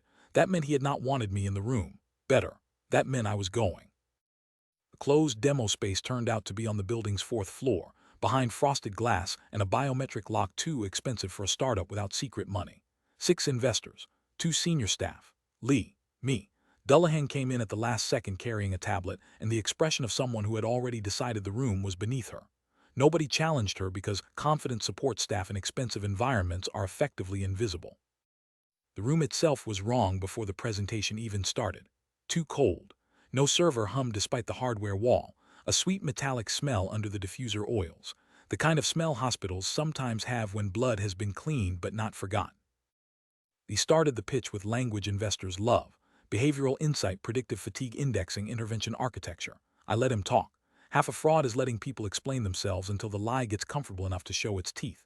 The screen behind him shifted from demo dashboards into a live visualization, emotional load mapping across anonymized employee populations, office towers, call centers, distribution hubs, stress waves rendered as color gradients. Investors nodded like they were seeing business intelligence. I was seeing harvest charts. The hotter the cluster, the more the system flagged the site for targeted interventions. Only the interventions were not coaching or therapy. They were supply runs, personnel shifts, infrastructure attention, places where human pressure became food or fuel for something not human. The collector at the ballroom had not been hunting me at random. It had been operating inside a pipeline. And Lee said the wrong sentence. High-value bloodlines show especially stable retention under layered emotional compression. He covered it immediately by calling bloodlines a legacy demographic proxy. Too late. Dullahan's fingers tightened once on the tablet. I spoke before the investors could glide past the phrase. That is a strange word choice for a sleep platform. The room paused. Lee smiled, the same smooth smile Choi had used right before trying to buy my conscience. Our original founder came from game design, he said. Some old terminology still lingers in prototype architecture. I nodded like I accepted that. I absolutely did not. Noah's message hit my phone under the table. Hidden processing node beneath floor 4. Thermal load impossible for listed hardware. Sujin needs 10 minutes. Hold them. 10 minutes? I wanted to kill Noah a little for the phrasing and hug him a lot for the competence. Instead, I started asking questions. Not aggressive enough to trigger immediate retreat. Annoying enough to slow the room. How did their anonymization work? Why were demographic tags still preserved across burnout clusters? What justified closed model routing to private infrastructure vendors? I was a wellness product using latent stress indexing with physical site prioritization instead of organizational coaching response. Each answer Lee gave bought us seconds and made the investors less comfortable. One of them, an older woman with the face of someone who had spent 30 years watching men lie for profit, started leaning forward instead of back. Good. Real doubt weighs more than panic in rooms like that. He realized the conversation had gone bad at almost the same time the lights dipped. Not all the way, just enough for the frosted glass walls to show a deeper red beneath the white. Dullahan set the tablet down. "Enough," she said, and the one word landed with none of her glamour left in it. Lee's smile vanished. Two staffers near the back wall moved simultaneously toward the server panel. Investors finally started understanding they were no longer in a premium product briefing. One stood up. Another reached for her phone and found there was no signal. The door lock flashed red. Somewhere beneath the floor, something turned over in its sleep. He looked at me then directly and dropped the executive skin completely. "You should have taken the lunch," he said. I told him his generation really did think every bad system became wisdom if you served it with tea. He moved first, not at me, at the older investor who had started doubting him. He grabbed her wrist, pressed two fingers against the skin, and something black flashed under her veins like dye in water. Dullahan crossed the room faster than my eyes liked and broke his elbow before the process finished. The crack was clean, ugly, and somehow still more elegant than anything in the presentation had been. Chaos opened instantly after that. One staffer tried the emergency override and got dragged backward by shadow coming through the server panel. The other pulled a blade from inside a lanyard housing, which told me this operation had been waiting for violent failure as an option. I hit him with a chair because sometimes modern problems deserve office solutions. The chair exploded. He did not enjoy it. Investors screamed. The door remained sealed. The floor under the central demo platform split in a thin red line, and heat poured up through it like a furnace remembering its job. Sujin was still downstairs. 10 minutes had become too long, so we moved without her. Dullahan pinned Lee with one boot and told me to go below. I objected on principle because obeying demon orders too quickly felt bad for my pride. She kicked the dropped blade toward me and said, "This is not a debate. The gate is under you," so I went. The red line in the floor widened as soon as the ring on my wrist came near it. The demo platform slid aside on hidden rails, revealing a maintenance shaft with a ladder and heat rolling out thick enough to taste, not sulfur. Brine and metal, like old blood mixed with server coolant. Behind me, investors were being shoved toward the emergency side panel, while Dullahan turned one lying executive and two armed staff into a workplace safety video from hell. I climbed down because there was nowhere else for the story to go. The chamber under Somnalink looked like a data center designed by a medieval torturer with venture capital. Racks of black hardware surrounded a central pit where something like a heart sat suspended in wires, tubes, and inscribed plates. Not biological, not mechanical. Both. Data lines fed into it from the hardware walls. Thin red light moved through the channels in pulses that matched nothing human and everything hungry. Along the outer ring stood 6 capsule chairs facing inward, each fitted with biometric loops and neural pins thin enough to hide under product language. Rest pods, resilience chairs, tools for quietly squeezing emotional residue out of exhausted people and shipping it somewhere old. I had exactly enough time to say, "That is appallingly evil branding," before something moved behind the core. It rose in pieces, as if the room itself had decided to stand up. At first I thought it was just more hardware unfolding. Then a face emerged from the dark behind the suspended core, flat and pale like paper left in rain, followed by shoulders built out of overlapping ledgers, seals, and black plates thinner than bone. It did not have eyes in the normal sense. It had columns of moving script where the eyes should have been, tiny characters spilling and rearranging faster than I could read. A mouth appeared late, as if speech had to be approved by committee. "Residual heroic line detected," it said in a voice that sounded like 100 files opening at once. "Collection rights escalated." I was getting very tired of monsters greeting me like I was an item in storage. Blade Dullahan had kicked me felt pathetically human in my hand, but the ring had stopped caring about my confidence. Heat rushed up my arm and turned panic into motion. The thing behind the core unfolded one arm and launched a strip of black script at my chest. I got the blade up in time mostly by accident. The strip wrapped the metal burn symbols into it and jerked me forward hard enough to rip skin off my palm. The creature did not move like an animal. It processed, tested, tagged. Every attack felt less like a strike, and more like a correction to a system that had decided I was misfiled. I moved around the core because there was no room for philosophy and no cover worth trusting. The biometric chairs on the outer ring started powering up on their own, red loops lifting like hungry snakes. Somewhere above me I heard the muffled boom of a wall taking punishment. Dullahan had clearly decided the polite version of the meeting was over. Good. I needed noise. I needed distraction. Mostly I needed to stop the core before the thing in front of me finished, whatever counting it was doing with my bloodline. I tried the simplest answer first. I hit the nearest cable bundle with the blade. That earned me a shock so violent it threw me against one of the pod chairs and sent white sparks across my vision. The archivist, because that was obviously what this thing was, made a sound halfway between disapproval and amusement. Primitive intervention. I spat blood onto the floor and told it I worked in operations. Primitive intervention was my department. Then I ripped the biometric loop out of the chair beside me and hurled the whole assembly into the suspended core. That worked better. Red light hiccuped. The chamber vibrated. The script in its I-column stuttered for half a second. Half a second is a lot if you stop being afraid of making ugly choices. I grabbed another chair, shoved it into the pit housing, and felt the ring surge so hard my shoulder nearly dislocated. The core's pulses changed rhythm. Warmer, louder. I did not understand the mechanism. I understood overload when I saw it. The archivist finally moved fast. One moment it was standing behind the core. The next it was in front of me with one black hand around my throat and lines of moving text crawling up my neck like cold insects. Useful, it said. You will open higher doors. That sentence did something clean to my fear. Not because it was terrifying, though it was, because it made the stakes simpler. I was not just target or bait, I was a key. Which meant every compromise, every near capture, every soft offer from men like Choi had been part of the same logic. Use the weak descendant. Wake the line. Turn him into a door. I drove the blade straight into the thing's wrist, not because I thought it would kill it, but because pain is pain even when the body design is insulting. Its grip snapped loose. I dropped, rolled under the suspended core, grabbed a hanging conduit with both hands, and pulled.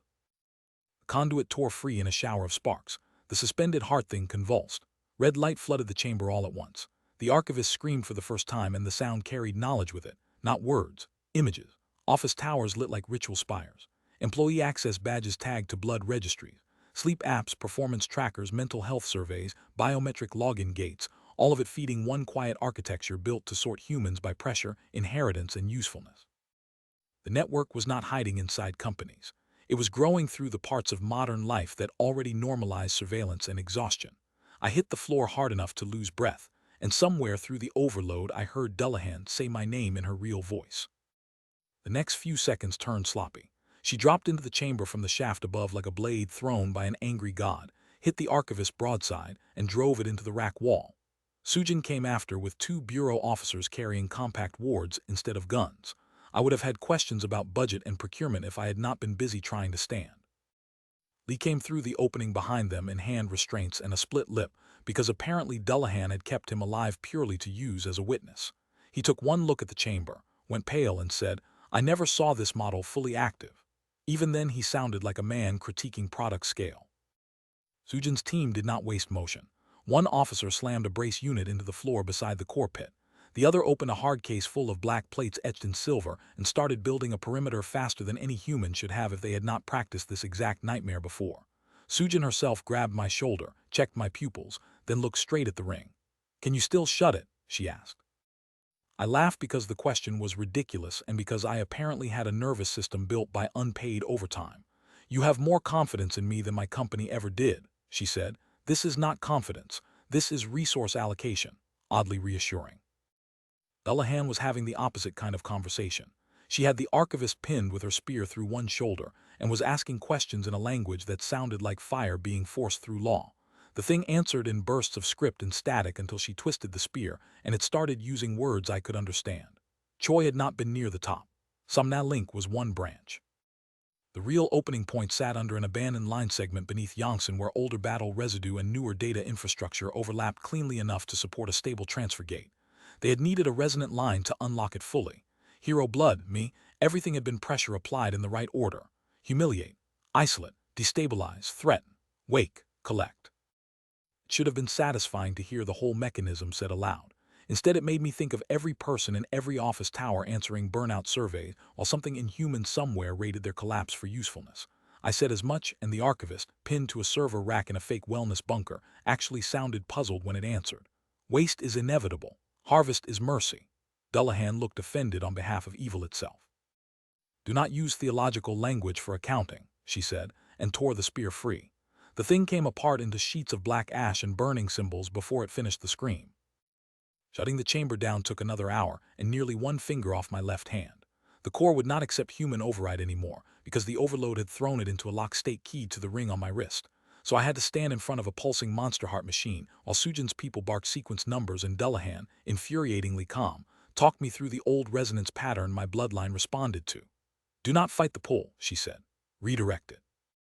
I told her that sounded like fake wisdom people put on expensive tea boxes. She said, Yongrae, just my name, nothing else. The tone did the rest. I followed the heat instead of resisting it and imagined not power, not heroism, not destiny, just closing a door, one motion, one answer.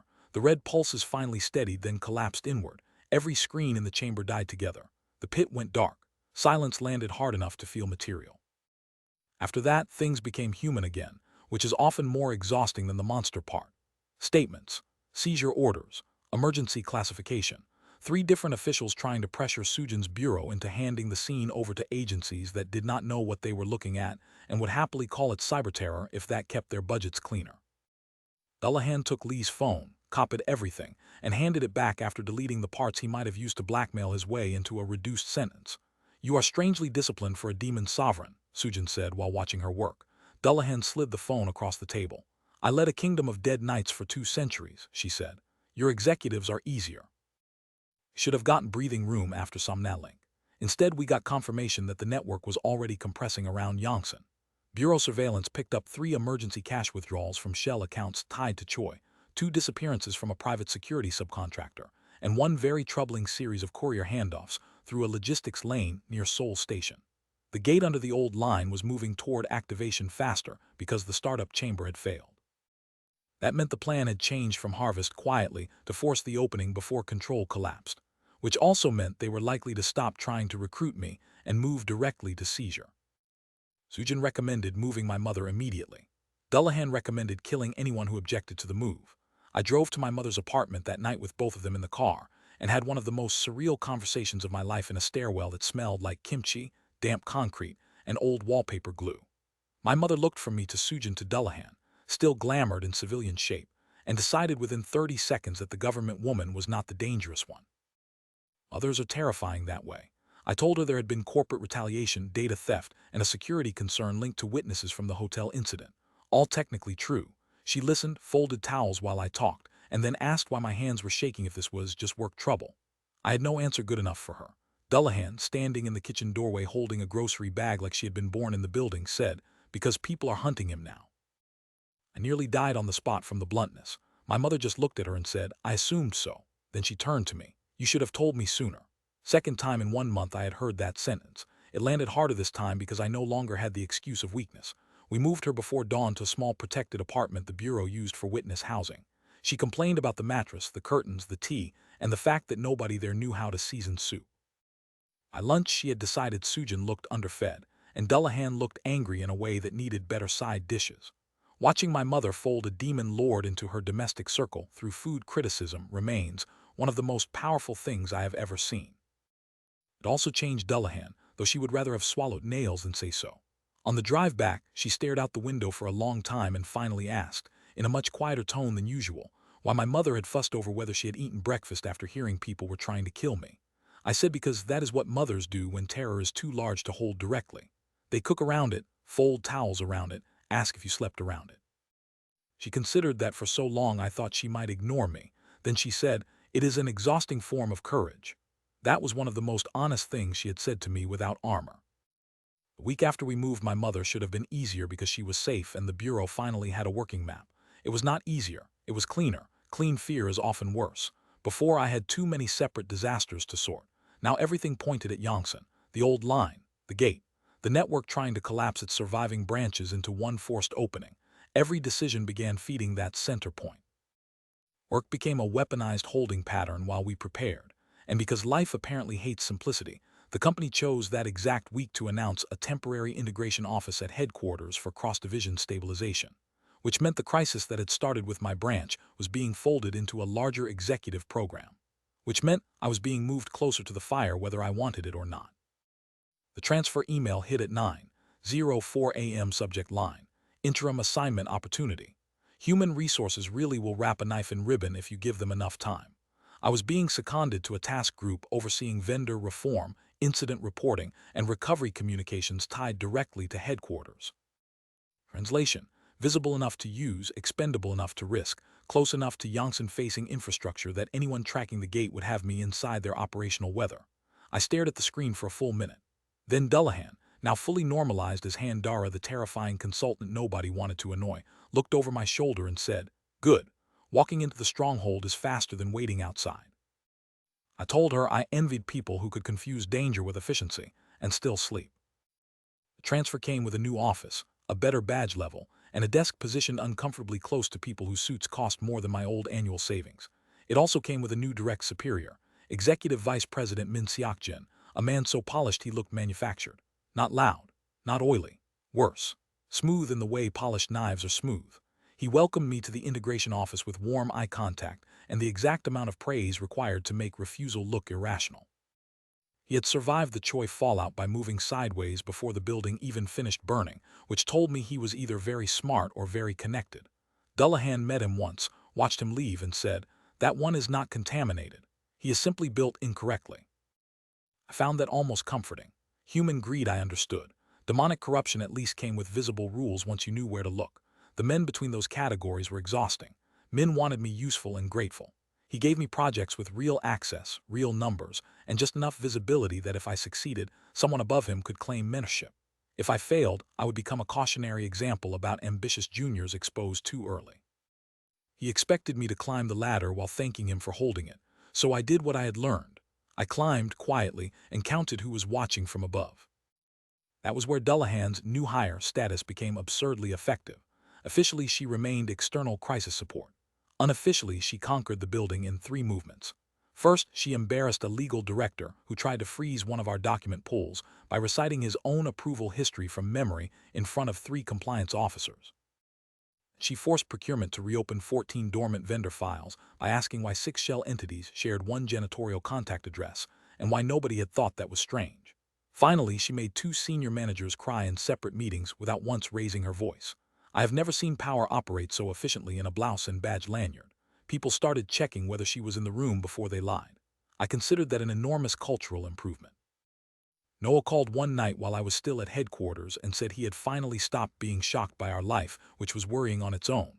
He had found movement around the old line segment, not just utility anomalies, purchasing, temporary power reroutes, municipal maintenance authorizations signed by dead contractors. He sent 3 maps over the secure channel and highlighted one node under a sealed transfer tunnel near Yongsan, where an abandoned operations room sat directly between the old line infrastructure and a modern data conduit leased by, of course, one of the subsidiary networks tied to Choi's accounts. "If I designed a ritual to combine modern traffic with archival residue," Noah said through the headset, "I would put it there." I told him never to say that sentence again, because I hated how much more normal all of us sounded while discussing occult transit engineering. Sujin wanted 1 more week before moving. She needed warrants, utility control, transport coverage, and at least 1 ministerial signature strong enough to keep rival agencies from swallowing the operation midstream. Dullahan wanted 1 night and a clean spear. I wanted sleep. Nobody got what they wanted. Instead, we got Yeho. He showed up outside headquarters at dusk wearing yesterday's blood on 1 cuff and panic all over the rest of him. I almost did not recognize him because fear had finally done what Jim mirrors never could. It had stripped him down to something honest. Security tried to turn him away until he shouted my name hard enough for 3 windows to light up above the lobby. I went down because if a man who used to wear my t-shirts arrives looking like a failed escape attempt, curiosity beats dignity every time. He saw me, nearly collapsed, and said my ex's name before anything else. "Hygiene is gone." That was not the sentence I had expected. Not an apology, not a threat, not blackmail. Gone. He looked over his shoulder every 2 seconds while we stood half inside the revolving door because the man genuinely believed something would come through it after him. Dullahan arrived before I could ask the next question and took 1 look at him with the kind of stare that strips away performance. "He is telling the truth," she said. "Mostly." Yeho flinched at her voice the way people do when their instincts catch up before their language does. Took him to a side meeting room because public panic in a corporate lobby was still technically bad form. There, under the glow of a wall screen advertising leadership values, he told us everything he knew and 3 things he probably had not admitted to himself. Choi's people had used him early because he was vain, indebted, and easy to flatter. First it was introductions, then courier drops, then sitting in rooms where he was told to remember faces and forget names. Ijin thought he was finally becoming successful. Then he brought 1 packet to a basement office in Yongsan and saw something he could not explain. After that he started hearing tapping in the walls of his apartment at night. Men he had met twice somehow knew where he bought cigarettes. Yesterday, Hyjin called him crying, said someone had visited her at a cafe and asked whether she still had access to me. He told her to leave Seoul for a few days. She disappeared on the way home. I should have hated him cleanly. Life would be easier if betrayal stayed in simple containers. Instead, I looked at him and saw what happens to weak men when larger predators find them useful. Stupidity, yes. Cowardice, absolutely. Also fear real enough to rot muscle. He handed over his phone, gave us one storage locker number, one car plate, and the name of a woman at a leasing office who collected cash for temporary unit access, near the old line. Then he asked if Hyjin was dead. Dullahan answered before I could. Not yet. He looked up so fast his chair scraped the tile. She went on. If they wanted a corpse, you would have found one already. They want leverage or resonance. Your girl has proximity value. That was a brutal way to say it. It was also exactly what we needed. Sujin reacted fast once we had the locker number. The unit contained burner phones, maintenance badges, one map section matching Noah's tunnel overlay, and a transport manifest scheduled for 48 hours later under the label Archival Infrastructure Disposal. That was our deadline. The network was consolidating. Whether the gate could fully open or not, they were moving critical material through Yongsan in 2 days. We no longer had a week. We had a clock. That should have turned our planning sharper. It turned it meaner. Bureau resources got cut mid-briefing because another ministry suddenly found procedural concerns. One of Sujin's warrants stalled in legal review with identical phrasing from 2 offices that supposedly hated each other. Someone on the inside was still feeding our timeline upward. Spent half a day trying to identify the leak before Dullahan solved it by walking into a records room, closing the door, and emerging 10 minutes later with a junior analyst who had wet himself and admitted he'd been copying movement requests for a special committee liaison. Not because he was loyal, because he thought he was helping national security. Modern conspiracies love patriotic clerks. They are cheaper than mercenaries and easier to forgive themselves. That leak changed the plan completely. No large raid, no visible mobilization, no convoy. If we moved like an institution, the network would scatter, kill the leverage, and collapse whatever evidence remained. So we split the operation into 2 tracks. Sujin would run the official side late and loud just above ground once the transport window opened. I would go below earlier with Dullahan, Noah on remote support, and one bureau field team small enough to be missed until the doors were already closing. We would find the gate room, recover Hyjin if she was alive, break the transfer sequence, and force the upper network to reveal itself during its own extraction. It was a bad plan, which is how I knew it was probably the right one. The night before we moved, Dullahan found me on the roof of headquarters sitting on an air conditioning unit with 2 convenience store coffees and exactly 0 peace. The city below looked almost ordinary from that height. Trains, river bridges, neon, people going home from jobs they hated to apartments they barely paid for. I told her I did not know what I was supposed to feel about Hyjin. Anger seemed lazy. Guilt seemed arrogant. Concern felt stupid, but I had it anyway. Dullahan stood beside me, not speaking for a while, which counted as generosity. Finally, she said, "You are allowed to care about someone who hurt you. Humans confuse continued feeling with weakness. They are wrong." I looked at her because that sentence had no business being hers. She kept her eyes on the skyline. "In my world," she said, "we had a custom after battle. If someone betrayed their line and later died fighting well, the dead still argued over where to seat them in memory. Nobody wanted softness. Nobody wanted false purity either." She took the second coffee from my hand and drank like someone who had long ago decided bitterness was a practical flavor. "It is possible to judge and still grieve," she said. "Do not let your species tell you otherwise." I wanted to ask who she had lost that way. I did not. Some doors open better if you stop pounding on them. Instead, I said, "When this is over, I would like 1 week without gates, executives, scavengers, or internal audit." She glanced at me. "You will get 2 days and a bureaucratic dinner." I laughed despite myself. She nodded as if that proved something and said, "Good, you sound less breakable." I did not sleep much after that. Maybe she didn't either. At 4:30 in the morning, we met in an underground parking level 2 districts away with plain clothes, light gear, bureau comms, and one route into Yongsan, marked through an abandoned utility access cut Noah had found under a records archive from 2008. Sujin checked weapons. Dullahan checked exits. I checked the ring on my wrist and hated that it was warm already, as if it recognized the destination. The drive to the entry point passed through streets still half asleep. Delivery scooters, trash trucks, a bakery opening too early, ordinary life, continuing in total disrespect of the fact that under one section of the city something old was waiting for me like a lock waiting for the wrong key. Entry point was a locked maintenance room behind an abandoned records annex slated for demolition, and somehow still cleaner than my first office bathroom. Noah's remote instructions came through an earpiece, so comm almost counted as emotional support. Left wall panel, Second breaker strip, manual override under the rusted plate, ladder shaft after the utility door. Mind the third landing because the concrete is cracked. I asked how he knew that last detail. He said old inspection photos are a love language if you read them correctly. Then the line clicked quieter as he shifted to traffic camera suppression and rail power monitoring. No fanfare. Just Noah doing impossible things with admin access and dry tone. I was very fond of him by then. Shaft went down farther than it should have. First concrete, then older brick, then line segments from a rail era before public safety became a branding requirement. Moisture streaked the walls. Air got hotter the lower we went, though the city above was still cold enough for jackets. One bureau field officer, Minji, led point with a compact ward projector that looked like a survey tool until it began mapping non-human residue in thin white arcs. The other, Jun, carried enough suppressed firepower to make me feel underprepared with my blade and ring. Dullahan said guns work fine on bodies and terribly on old contracts. I asked whether old contracts meant monsters or executives.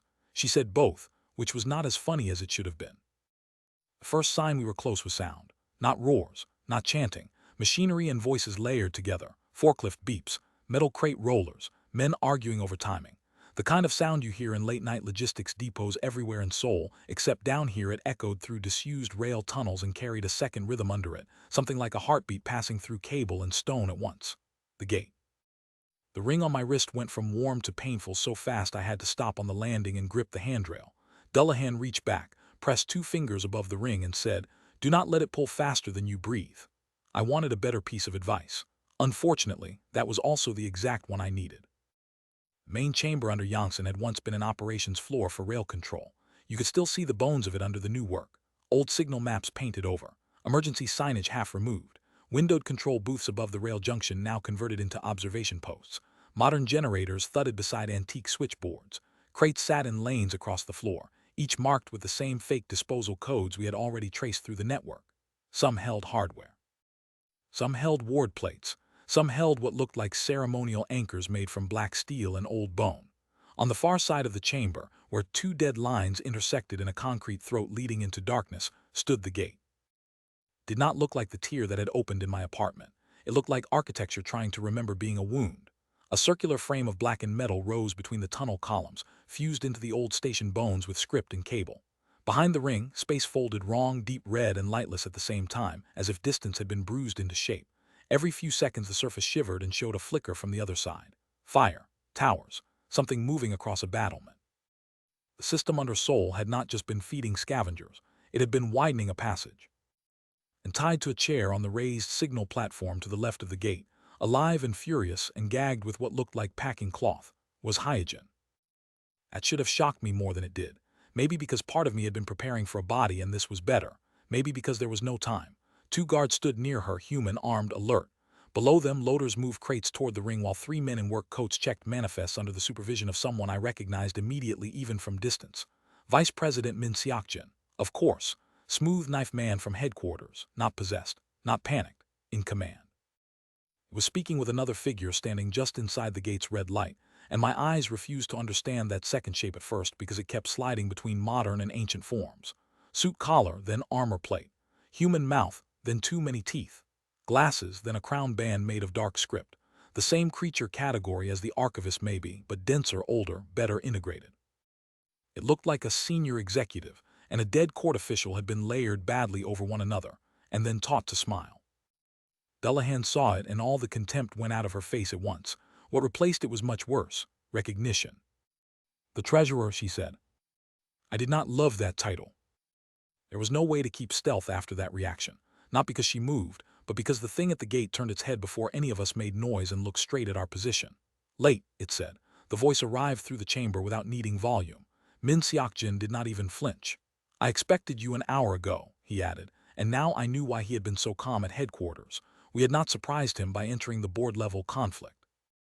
He had been feeding our movement upward for days to make sure we came here, instead of scattering the network into smaller pieces.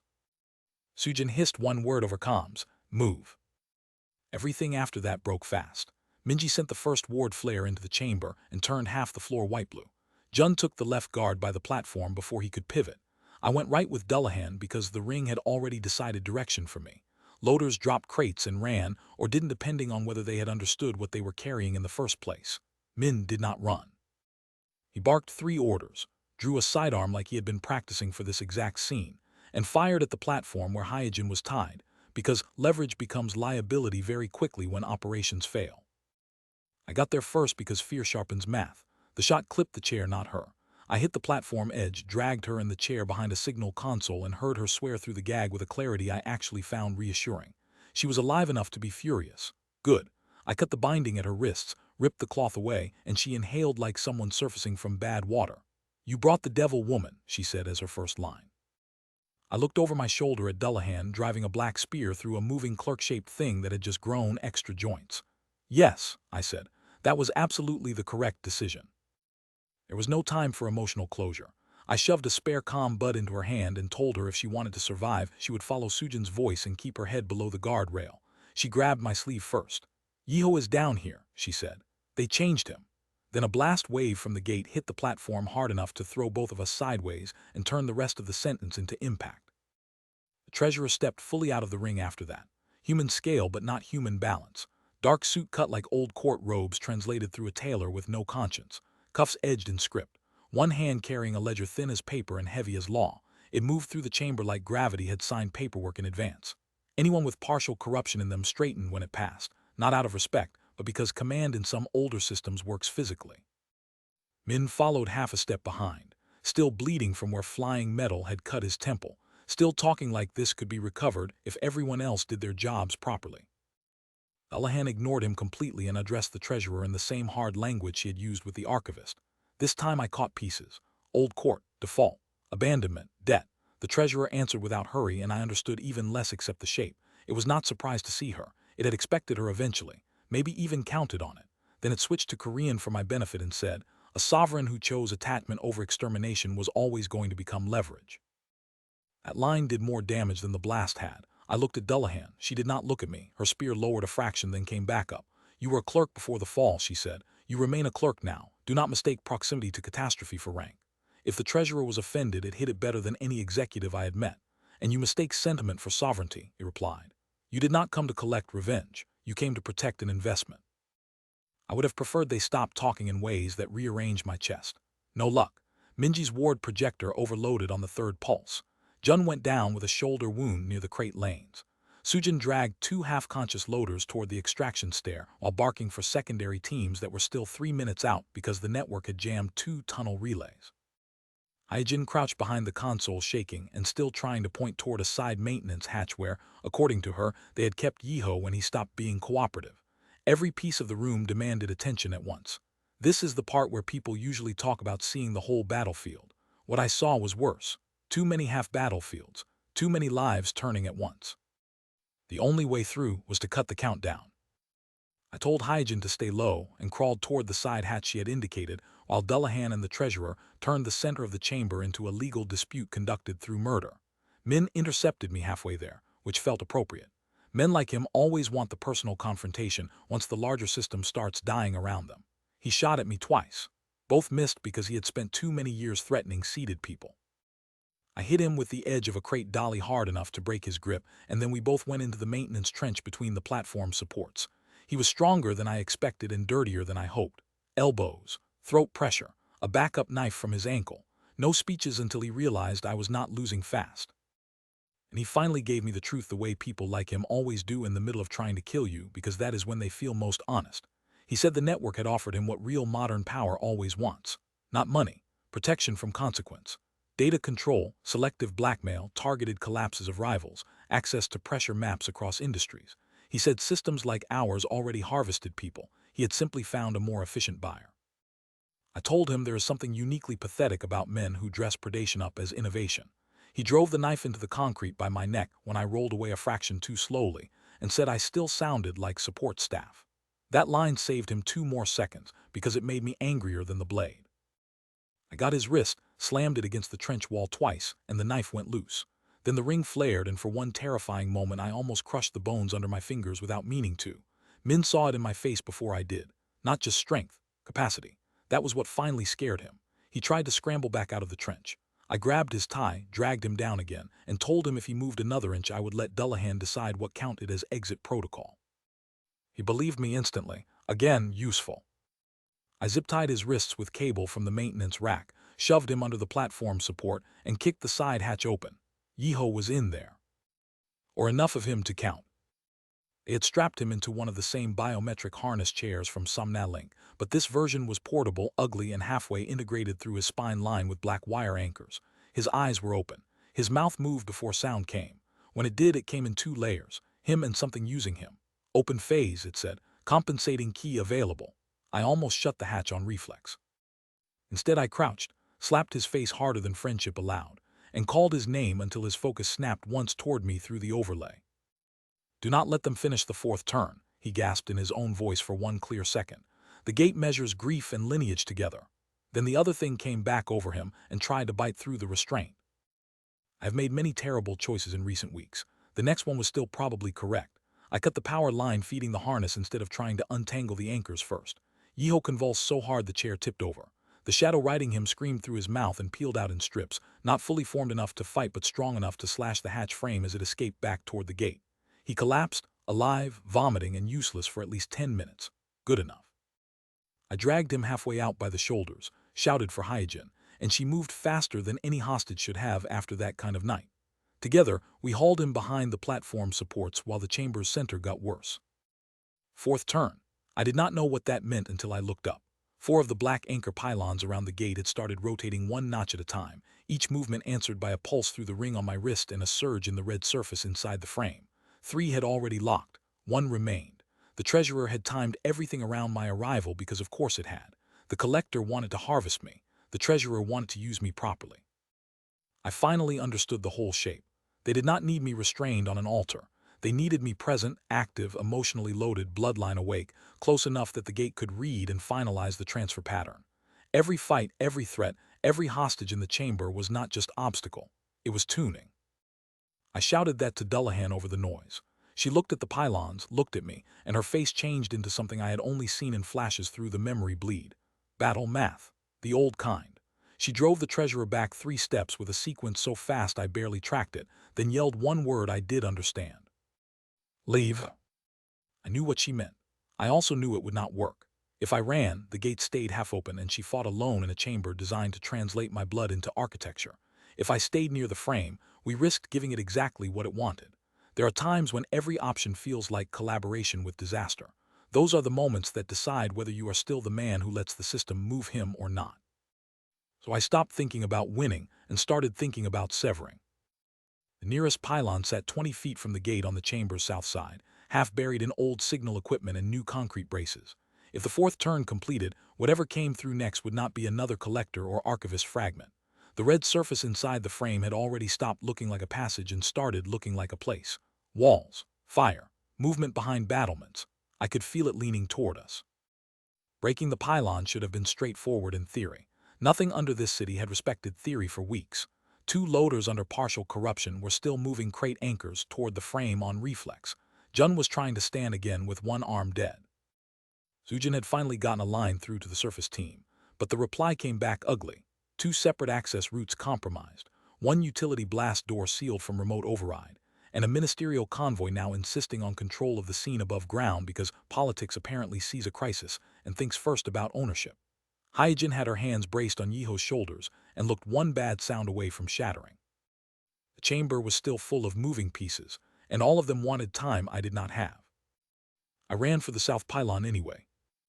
One of the half-corrupted loaders intercepted me with a steel hook and dead eyes. I remember being weirdly angry on his behalf. Some office guy or contractor or warehouse hand had probably shown up for a shift and ended up turned into infrastructure. I ducked the hook, hit his ribs with the flat of the blade, then again across the temple when he did not stop. He dropped. Not dead. I checked because I am apparently still the kind of idiot who checks in the middle of apocalyptic logistics. Then I kept moving. The pylon itself looked less like magic and more like accounting that had grown teeth. Black metal, inscribed plates, biometric ports, an old brass locking wheel at the center like somebody had retrofitted a ritual with transit hardware and procurement budget. The ring on my wrist burned as soon as I grabbed the wheel, not because it wanted me to close the pylon, because it recognized the mechanism. A memory hit so hard it folded the chamber in half. Stone under my boots, not concrete.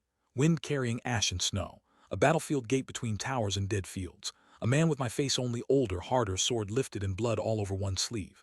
Dullahan on horseback laughing as she broke through a line of armored dead not against him but beside him, not enemy and hero, allied for one impossible campaign against something wearing a crown of ledgers and bone. Then fire, betrayal from inside the victory. The treasurer not dying, only being divided and sealed into smaller systems. Dullahan struck down by the hero at the last instant because she told him to do it rather than let the breach use them both. His grief when he drove the blade through her, her expression when she chose it, not hatred, command. The vision snapped and left me bent over the pylon trying not to vomit from history. That was the truth under all the revenge. Not simple murder, not pure enmity. A last command twisted across centuries into obsession because neither of them had gotten a clean ending. My ancestor had not defeated Dullahan because he hated her. He had obeyed her because the seal demanded it. And she had woken in my apartment planning revenge against the bloodline because revenge was easier to carry than the rest of that memory. For 1 second, standing in a railed chamber with my hand on a demonic lock and my lungs full of rust, I loved and resented them both equally. The pylon wheel turned under my grip on the second attempt. Wrong direction first, right on the third pull. The ring's heat shifted from pain into alignment and I realized the bloodline wasn't there only to open higher doors. It remembered how to close them too. Of course it did. What had been sealed once can always be sealed again. The problem was cost. I heard Dullahan scream my name behind me, and that was enough to tell me the center of the chamber had changed. I looked back. The treasurer had stopped playing patient. It had dropped the executive mask entirely and grown into something closer to its original court shape, taller, robed in strips of script and black iron, face split into tiers of mouths reciting numbers as if numbers themselves were holy. Dullahan was still on it, spear buried under one arm, but the thing had her by the throat with a chain made of ledger pages and old contracts. Adrian would have looked princely in a moment like that. I looked furious, terrified, and very aware that the fourth pylon was still turning slowly toward lock. There are times when a plan improves by becoming personal. I took the knife, sliced my palm open over the pylon wheel, and turned with both hands. The effect was immediate and horrible. Light ripped through the inscriptions in black gold channels. Not pretty light, working light, tool light. The same heat from the ring shot through the mechanism and into the old rail concrete under my feet. The entire chamber groaned. One of the completed pylons cracked down the side. The gate's surface spasmed inward instead of outward for the first time all night. The treasurer turned its layered face toward me, and every mouth it had started speaking at once. Unauthorized closure. Correct, I said through my teeth and turned harder. That got its attention more than any blade could have. It threw Dullahan aside and came for me in a line straight enough to be professional. Sujin emptied a full ward burst into its side and only managed to slow it. Jun, bleeding and stubborn, tackled one of the rotating support clamps to stop the fourth turn from settling. Hyjin did something I will probably never stop respecting. He picked up the dropped crossbow from the platform fight, aimed with both shaking hands, and shot the control panel above the pylon lane. The bolt hit. Sparks rained down. One of the transport rails seized with a sound like metal swallowing itself. Yiho, half-conscious and barely able to kneel, grabbed the same cable and yanked until the whole housing came loose on top of him and the machinery. Weak men can still become useful once the story gives them the right choice. The treasurer almost reached me anyway.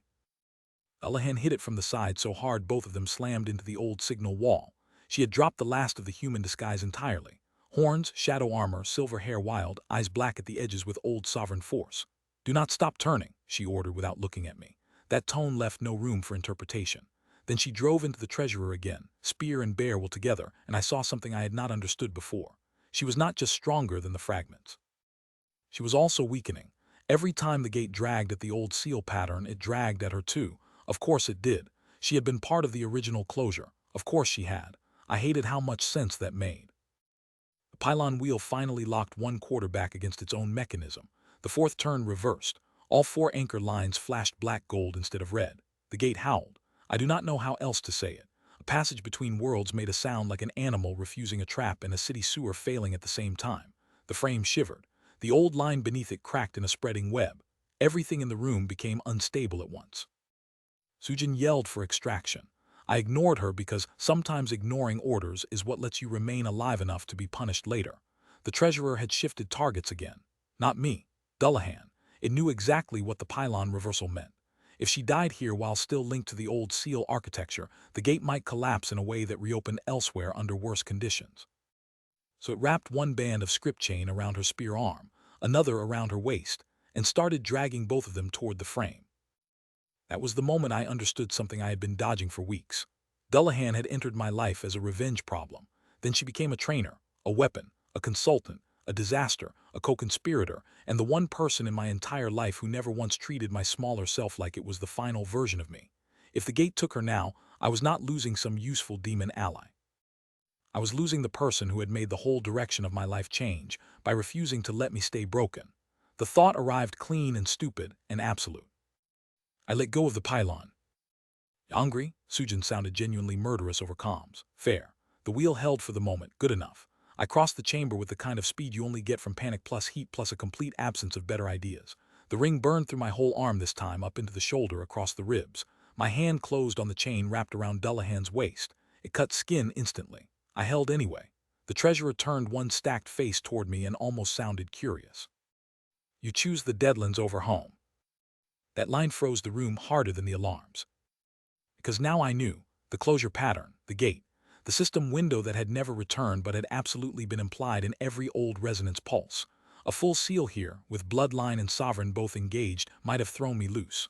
Back, home, or closer to it than I had ever been since the first tier opened in my apartment. I looked at the gate, then at Dullahan, then back at the thing trying to drag her through. And I said the most honest sentence of my life. Not without her. The ring answered before anyone else could. Did not feel like power. It felt like agreement. Heat became structure.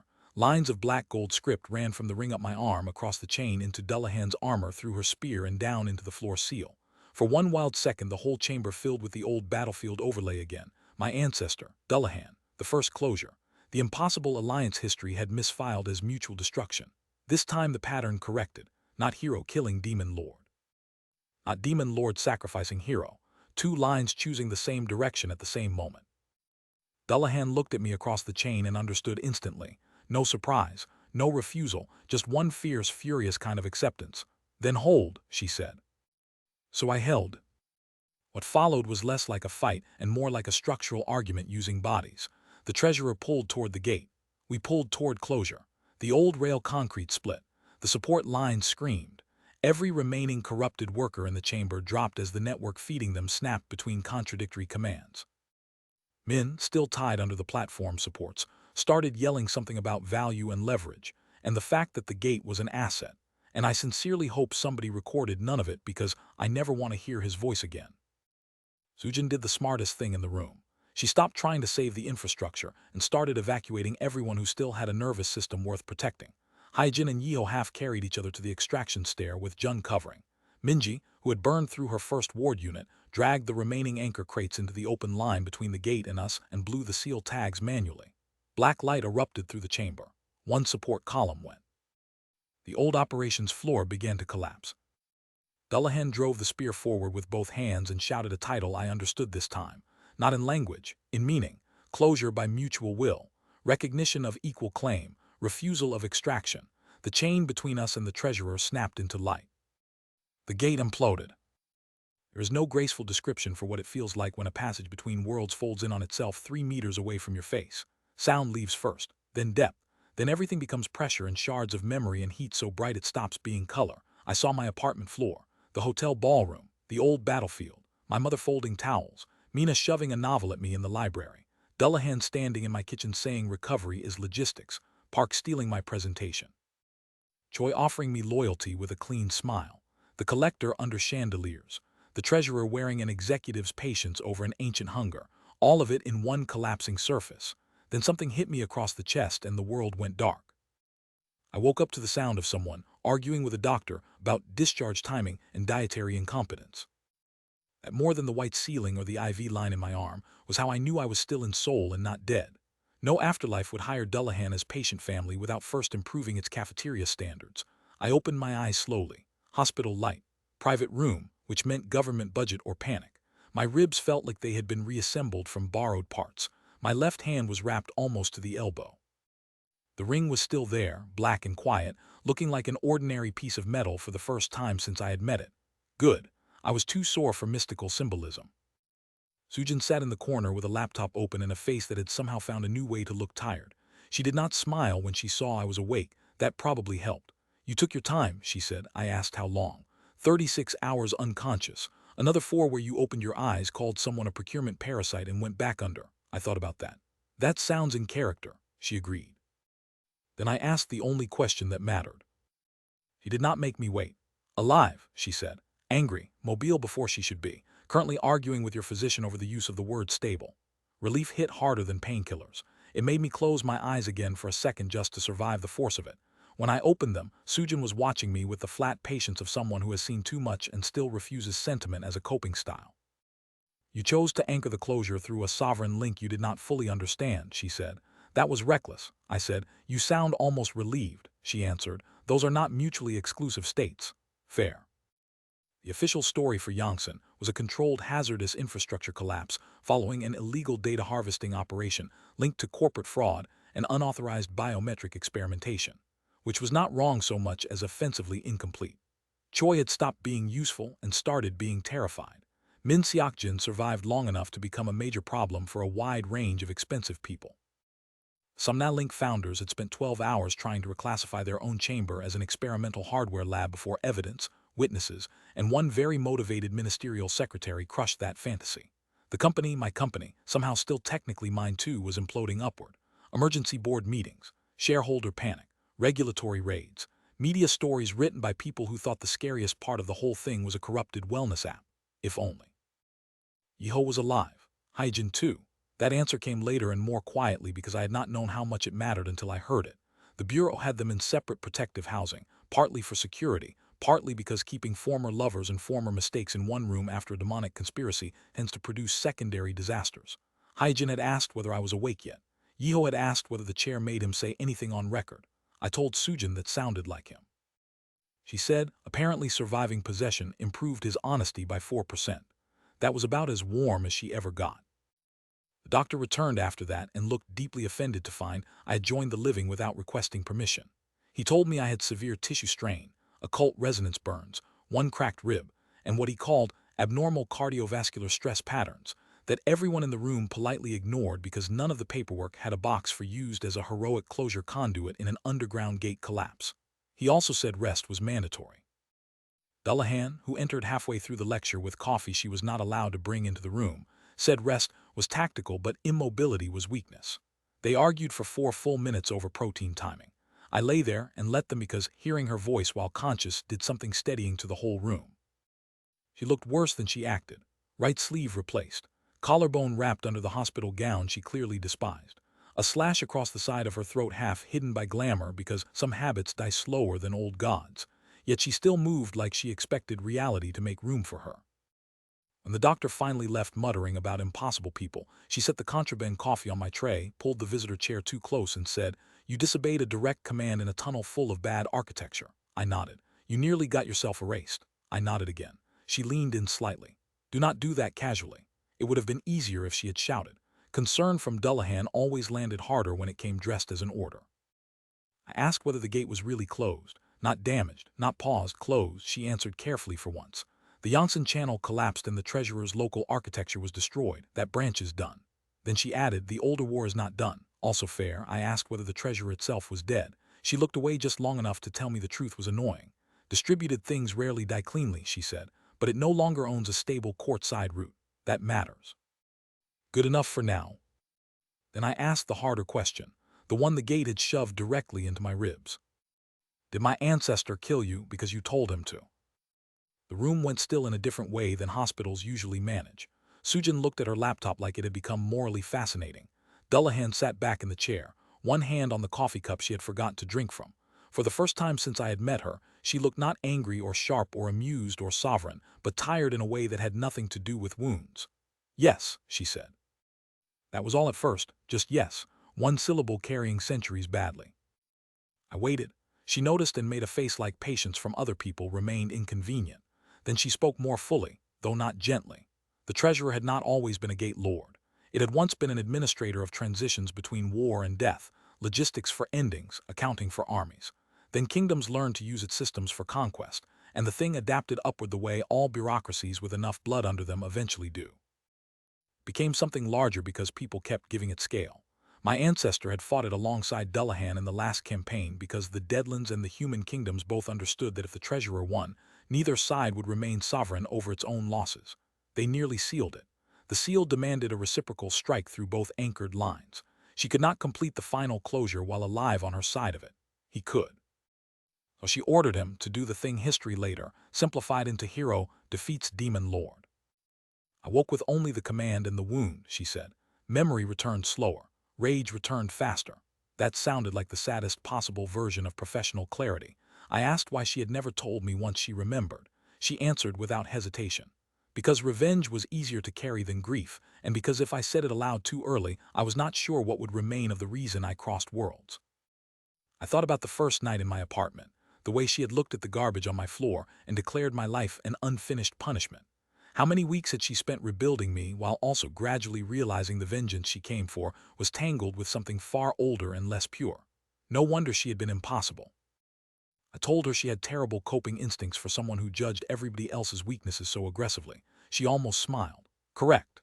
Then she added, quieter, you are the first one from that line who looked back at me and chose without obligation. There are no good answers to a sentence like that when you are half sedated in a hospital bed trying not to let your face give everything away. So I did the only thing I could. I lifted my bandaged hand. After 1 second of visible annoyance at the sentiment, she took it. Recovery took a week and an eternity. Bureau protocols, witness statements, sealed briefings, controlled media leaks, one humiliating physical therapy program for the left arm, and several visits from my mother who treated my broken ribs as proof that nobody around me knew how to feed me properly. She loved Dullahan by then in the terrifying Korean mother way where concern, criticism, and adoption all happen at once. Dullahan tolerated it with the rigid endurance of a warlord under floral fire. Once I walked in on my mother trying to give her kimchi containers for when Yongrae pretends he is too busy to eat.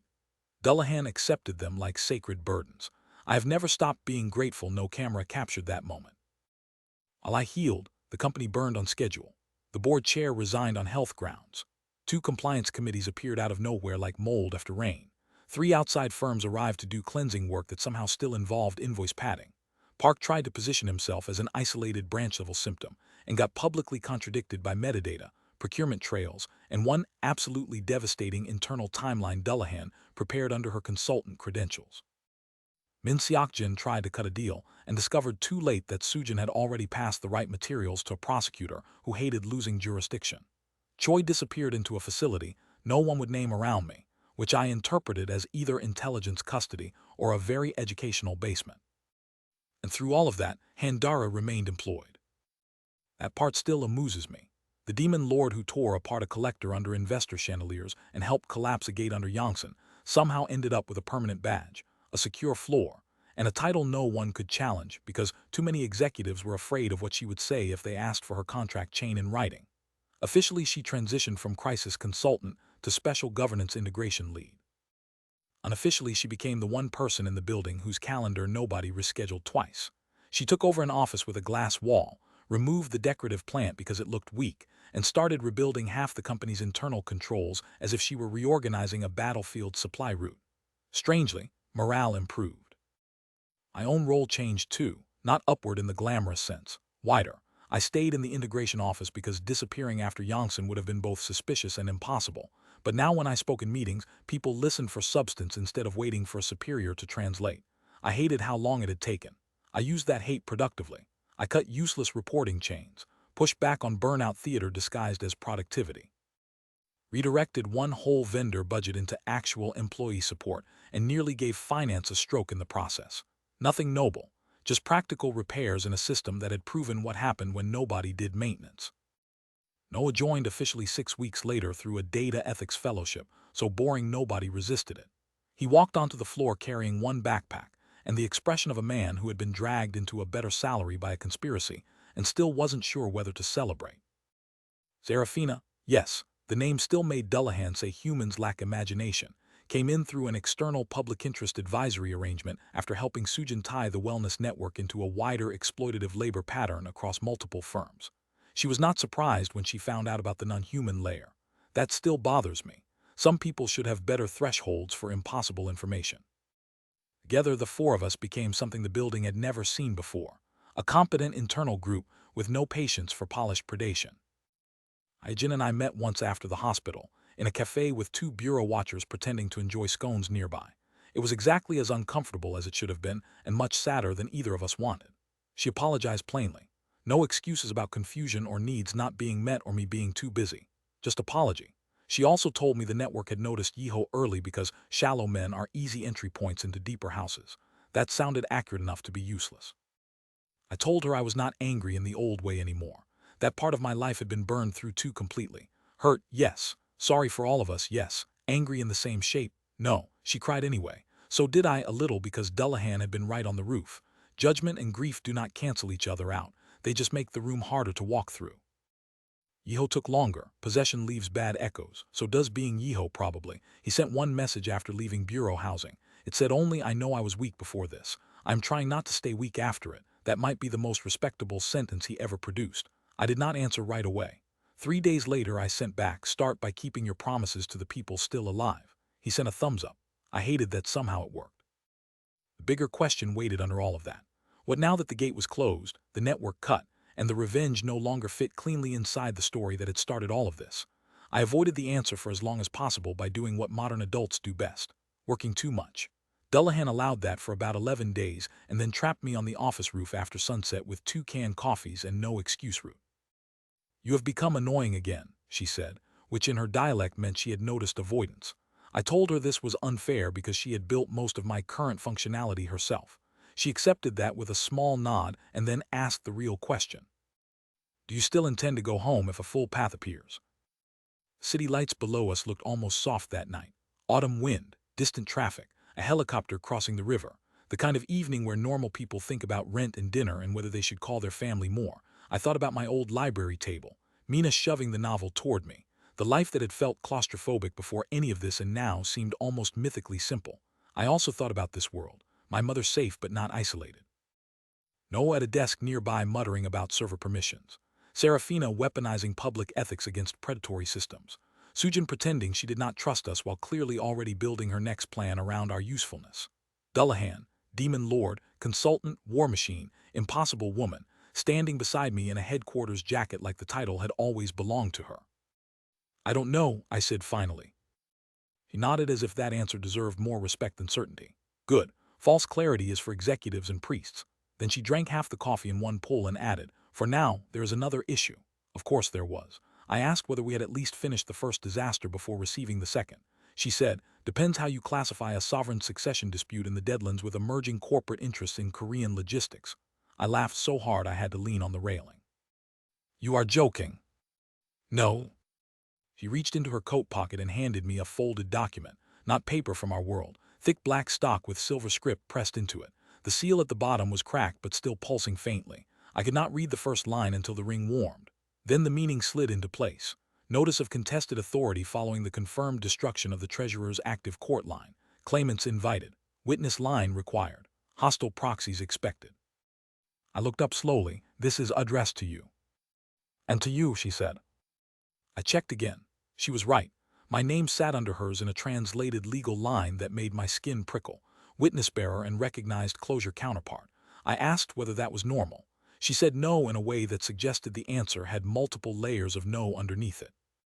Then, because she enjoys cruelty when the timing is clean, she added, also your company received a strategic partnership inquiry this afternoon from an offshore entity that does not exist on any human register and wants access to distressed infrastructure assets.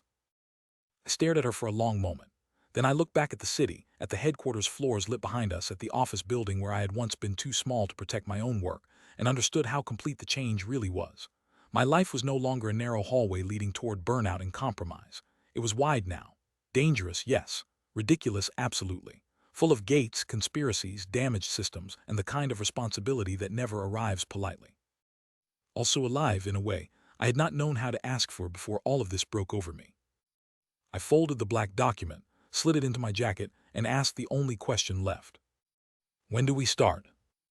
Dullahan looked at me with that expression I had learned to recognize as her version of satisfaction sharpened by expectation. We already did, she said. Then she turned toward the stairwell, badge at her belt, coffee in hand, and walked back inside the company as if every floor in the building had been waiting for her all along. The next Monday proved something I had started suspecting a while ago. The end of one arc does not look like peace in real life. It looks like fresh calendar invites. At 8:12 a.m. I got 3 of them from Dara. One was for a vendor ethics review. One was for a cross-functional infrastructure risk session. One was titled simply posture correction. I walked across the floor, stood in the doorway of her office, and asked whether the third one was a joke. She looked up from a stack of procurement files and said, "No, you hunch when irritated, and it lowers your authority by 7%. I told her that number sounded made up. She said, "Most useful numbers are." Then she handed me 2 files and told me if I was done complaining, I could help expose a ghost subcontractor chain still hiding in facilities. That was the other thing nobody tells you about surviving impossible events. Once you become capable, the work does not politely reduce itself. It expands to meet you. So we worked. Not in the old way. Not me cleaning up after louder men while pretending not to notice. This was different, direct, sharp. If a file smelled wrong, we opened it. If a vendor chain looped through 3 empty offices and 1 dead corporation, we pulled it apart. If a manager tried to delay under the excuse of tone, Dullahan would ask whether he wanted to discuss tone before or after legal exposure. Productivity skyrocketed. Terror helped.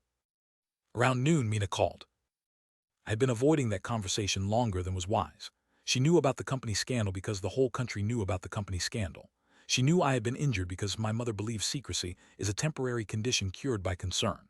She did not know about demon sovereigns, heroic bloodlines, old gates under soul, or the fact that her stupid favorite webtoon premise now occupied my calendar. I took the call in a side corridor and braced myself. She did not start with concern. She started with, "Why did Mom say a woman named Dara saved your life and also reorganized your refrigerator?" I closed my eyes. That is an unfairly compressed question. Yongrae, her tone had not changed since the library. Either you joined a cult, started dating a war criminal, or both. Use normal words. I should have lied. Instead, I leaned against the wall, looked through the glass at Dullahan across the office, explaining internal control failure to 3 vice presidents who clearly regretted entering the room, and said, "Do you remember that novel you made me read? There are silences siblings earn over years. The one that followed belonged in a museum." Then Mina laughed once, abruptly, the exact laugh of someone whose brain has decided a problem is too large for correct procedure. "No," she said. "Absolutely not. Do not tell me yes in any form." "I am not saying yes," I replied. "You are saying yes with fear." I told her I would explain the parts I could in person. She said if the parts I could explain did not involve immediate danger, she was going to make me buy dinner for the next 6 months as penalty for surrealism. Then she added much softer, "Also, I'm glad you don't sound empty anymore." That line stopped me cold. I asked what she meant. She said, "Before all this, every time we talked, you sounded like you were apologizing for existing in increments. Now you sound tired, irritated, dramatic, and slightly unwell. That is still improvement." Then she hung up before I could decide whether to thank her or fight. When I went back to the office, Dullahan looked up once and said, "Your face improved." I asked whether she had hidden microphones in my family line. She said, "No, your sister's emotional weather carries." Again, not useful, somehow still accurate. The week kept moving. Corporate headquarters tried to rebrand the integration office into a permanent transformation cell. Sujin tried to stop 3 separate ministries from cutting across bureau jurisdiction now that the scary tunnel part had produced evidence rich enough for career growth. Noah built a dashboard so ugly and effective, it let us trace dormant shell entities tied to the treasurer's old distribution system across insurance, outsourced logistics, and 2 infrastructure maintenance groups. Serafina started asking questions in public forums that forced several wellness innovation firms into ugly defensive statements. The network was broken in the old shape, but broken systems don't vanish. They look for new containers. We found one of those containers at 2:17 on a Wednesday when an intern from facilities logged a maintenance request for cold spots and unexplained printer failure on sublevel B3. 2 months ago, that ticket would have disappeared under normal incompetence. Now it landed in my queue because all unusual facilities anomalies in this building routed through us. I stared at the screen for 1 second, then stood up. Across the room, Dullahan stood at exactly the same time. No words needed. The cold spot turned out to be in an archive room no one used because old paper records had already been scanned and forgotten. Fluorescent lights buzzed weakly overhead. The air smelled wrong, not rot, dust and ink, and the faint iron note of open gates. There, between shelves full of retired compliance binders, sat a photocopier no one could account for in any asset register. Gray plastic, standard size. Completely ordinary except for the script bleeding in hairline scratches around the output tray, and the fact that every page inside the machine feeder was blank on one side and covered in names on the other. Employee names. Terminated staff, long-term sick leave cases, recorded burnout exits, dead workplace suicide victims, internal disciplinary casualties, not official terms obviously. The machine had its own taxonomy: pressure lost, pressure spilled, pressure retained. The treasurer's network had not needed grand infrastructure everywhere. Sometimes it just nested in whatever piece of bureaucratic machinery human beings were already least likely to question.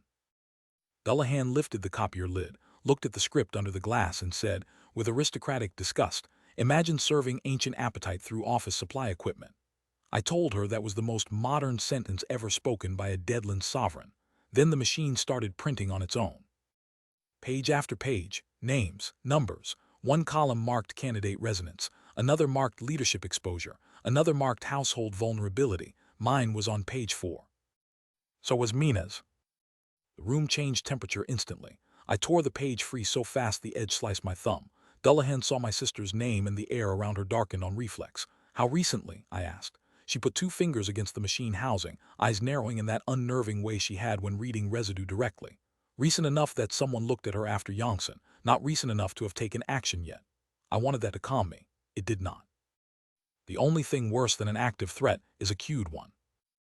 I smashed the copier with a fire extinguisher. Once, twice, 6 times. Paper and black toner exploded through the room like dirty snow. Dullahan let me do it until the machine stopped moving under the dents, then said, "Good. Now breathe and call your sister from a clean line." I did. Mina picked up on the second ring, already sounding suspicious because apparently family intuition also works through bureaucracy. I told her not to go anywhere alone after work for a while, not to accept rides, not to open her apartment to maintenance unless she verified identity through the building manager first, and not to argue even once because I was not joking. She got very quiet after that. Then she said, "How big is this thing really?" I looked at the shattered copier, at the blank pages with names bleeding up through old institutional dust, and answered her honestly. "Big enough that I need you to trust me before I can explain all of it." She did not ask for proof. "Okay," she said, "then I trust you." That simple, that impossible. After the call, Dullahan crouched beside the ruined copier and picked one half-burned page out of the toner mess. "This is why I stayed," she said. I looked at her. "For the copy machines." She did not smile. "For this world's talent for building cruelty into ordinary systems and then pretending no one chose it. The old courts were honest about appetite. Here it wears policy, procedure, product design, wellness, compliance. If I am to rebuild a throne from ruins one day, I would rather learn from a world that lies this well than from one that only knows open war." That was one of the most alarming and fascinating things anyone has ever said to me over broken office equipment. I asked whether that meant she was planning to leave eventually and take everything she learned with her. She stood, toner on one sleeve, horns hidden under glamour, expression unreadable for 1 second longer than usual. "Eventually is a weak category," she said. "For now I have a floor badge, a dangerous witness and several unresolved enemies. That is sufficient structure." I should have let her keep it there. Instead I said, "You are still avoiding direct answers when you actually care about something." Her gaze held mine. "And you are still testing whether you are allowed to matter to the Deadland sovereign who came here to kill you." That shut me up more effectively than any monster had. We cleaned the room after that because even revelation does not exempt you from facilities protocol. Then we took the intact pages to Sujin, raised Mina's security level, and added one more item to the growing list of reasons my life would never fit back into its old shape again. I was strangely okay with that. Later that night, long after the floor had emptied and the city outside turned into office reflections and bridge lights, I found a fresh meeting invite in my inbox from Dara. Subject: New hire orientation follow-up. I opened it expecting sarcasm. Inside was one sentence: "If you intend to survive the next phase, arrive on the roof at 6 a.m. fed, awake, and no longer sentimental about photocopiers." Below that, one more line had been added later. "Ring coffee. Your version is terrible, but I'm evaluating consistency." I stared at the screen for a full 5 seconds and then laughed alone in the quiet office hard enough to startle myself. Outside the glass, the city kept moving. Inside it, so did we. The roof at 6 in the morning always makes the city look less guilty than it is. No traffic roar yet, just delivery vans, river haze, and buildings pretending they were made for light instead of overtime. I showed up with coffee, protein bars, and a left shoulder that still complained when the weather changed. Dullahan was already there, standing on the low ledge in running shoes and a company hoodie that looked so normal on her it became unsettling. She took one sip of the coffee, looked offended, and said, It has improved. I thanked her for the generosity. She said not to become emotional. Training that morning was not brutal in the old sense. No knives thrown at my face, no collapsing stairs, no spear forms until vomiting. She made me move through simpler sequences over and over while explaining why the gate had answered the way it had in Yongsan. Heroic blood, she said, was the stupid phrase humans used for something closer to obligation carried through bodies. Not holiness, not destiny, a capacity to bind direction under pressure. Her line worked differently. Sovereign force was not obligation carried forward. It was will refusing dilution. The old seal had succeeded because those two patterns had aligned in crisis even while the people carrying them hated the shape of the cost. In Yongsan, we had aligned them again without the old lies sitting between us. That was why the closure held. I told her she had a terrible habit of making the universe sound like legal philosophy with weapons. She considered that and said, "You make everything sound like office reform with trauma." Also fair. Then she corrected my stance 3 times, called my footwork sentimental, and told me if I kept favoring the left rib cage, she would start charging me consultant rates for recovery and efficiency. After drills, we sat on the ledge and watched the building below start filling with humans carrying breakfast sandwiches and unfinished sleep. Some of them worked for us now. Some still didn't know they did. Somewhere down on 17, Noah was probably already inside the system before his official start time, because laws to him looked more like suggestions once something interesting was on the other side. Serafina had an op-ed draft circulating through 2 labor networks and 1 national paper that was about to make a range of executives discover what public disgust feels like when properly organized. Sujin had sent me 3 encrypted messages before 7, which meant either progress or catastrophe, and usually both. Mina had texted a photo of the self-defense spray my mother had forced on her with the caption, "Apparently I live like a side character in your cursed life now." Yeho had sent proof that he was attending therapy, which still felt like the strangest miracle in the whole story.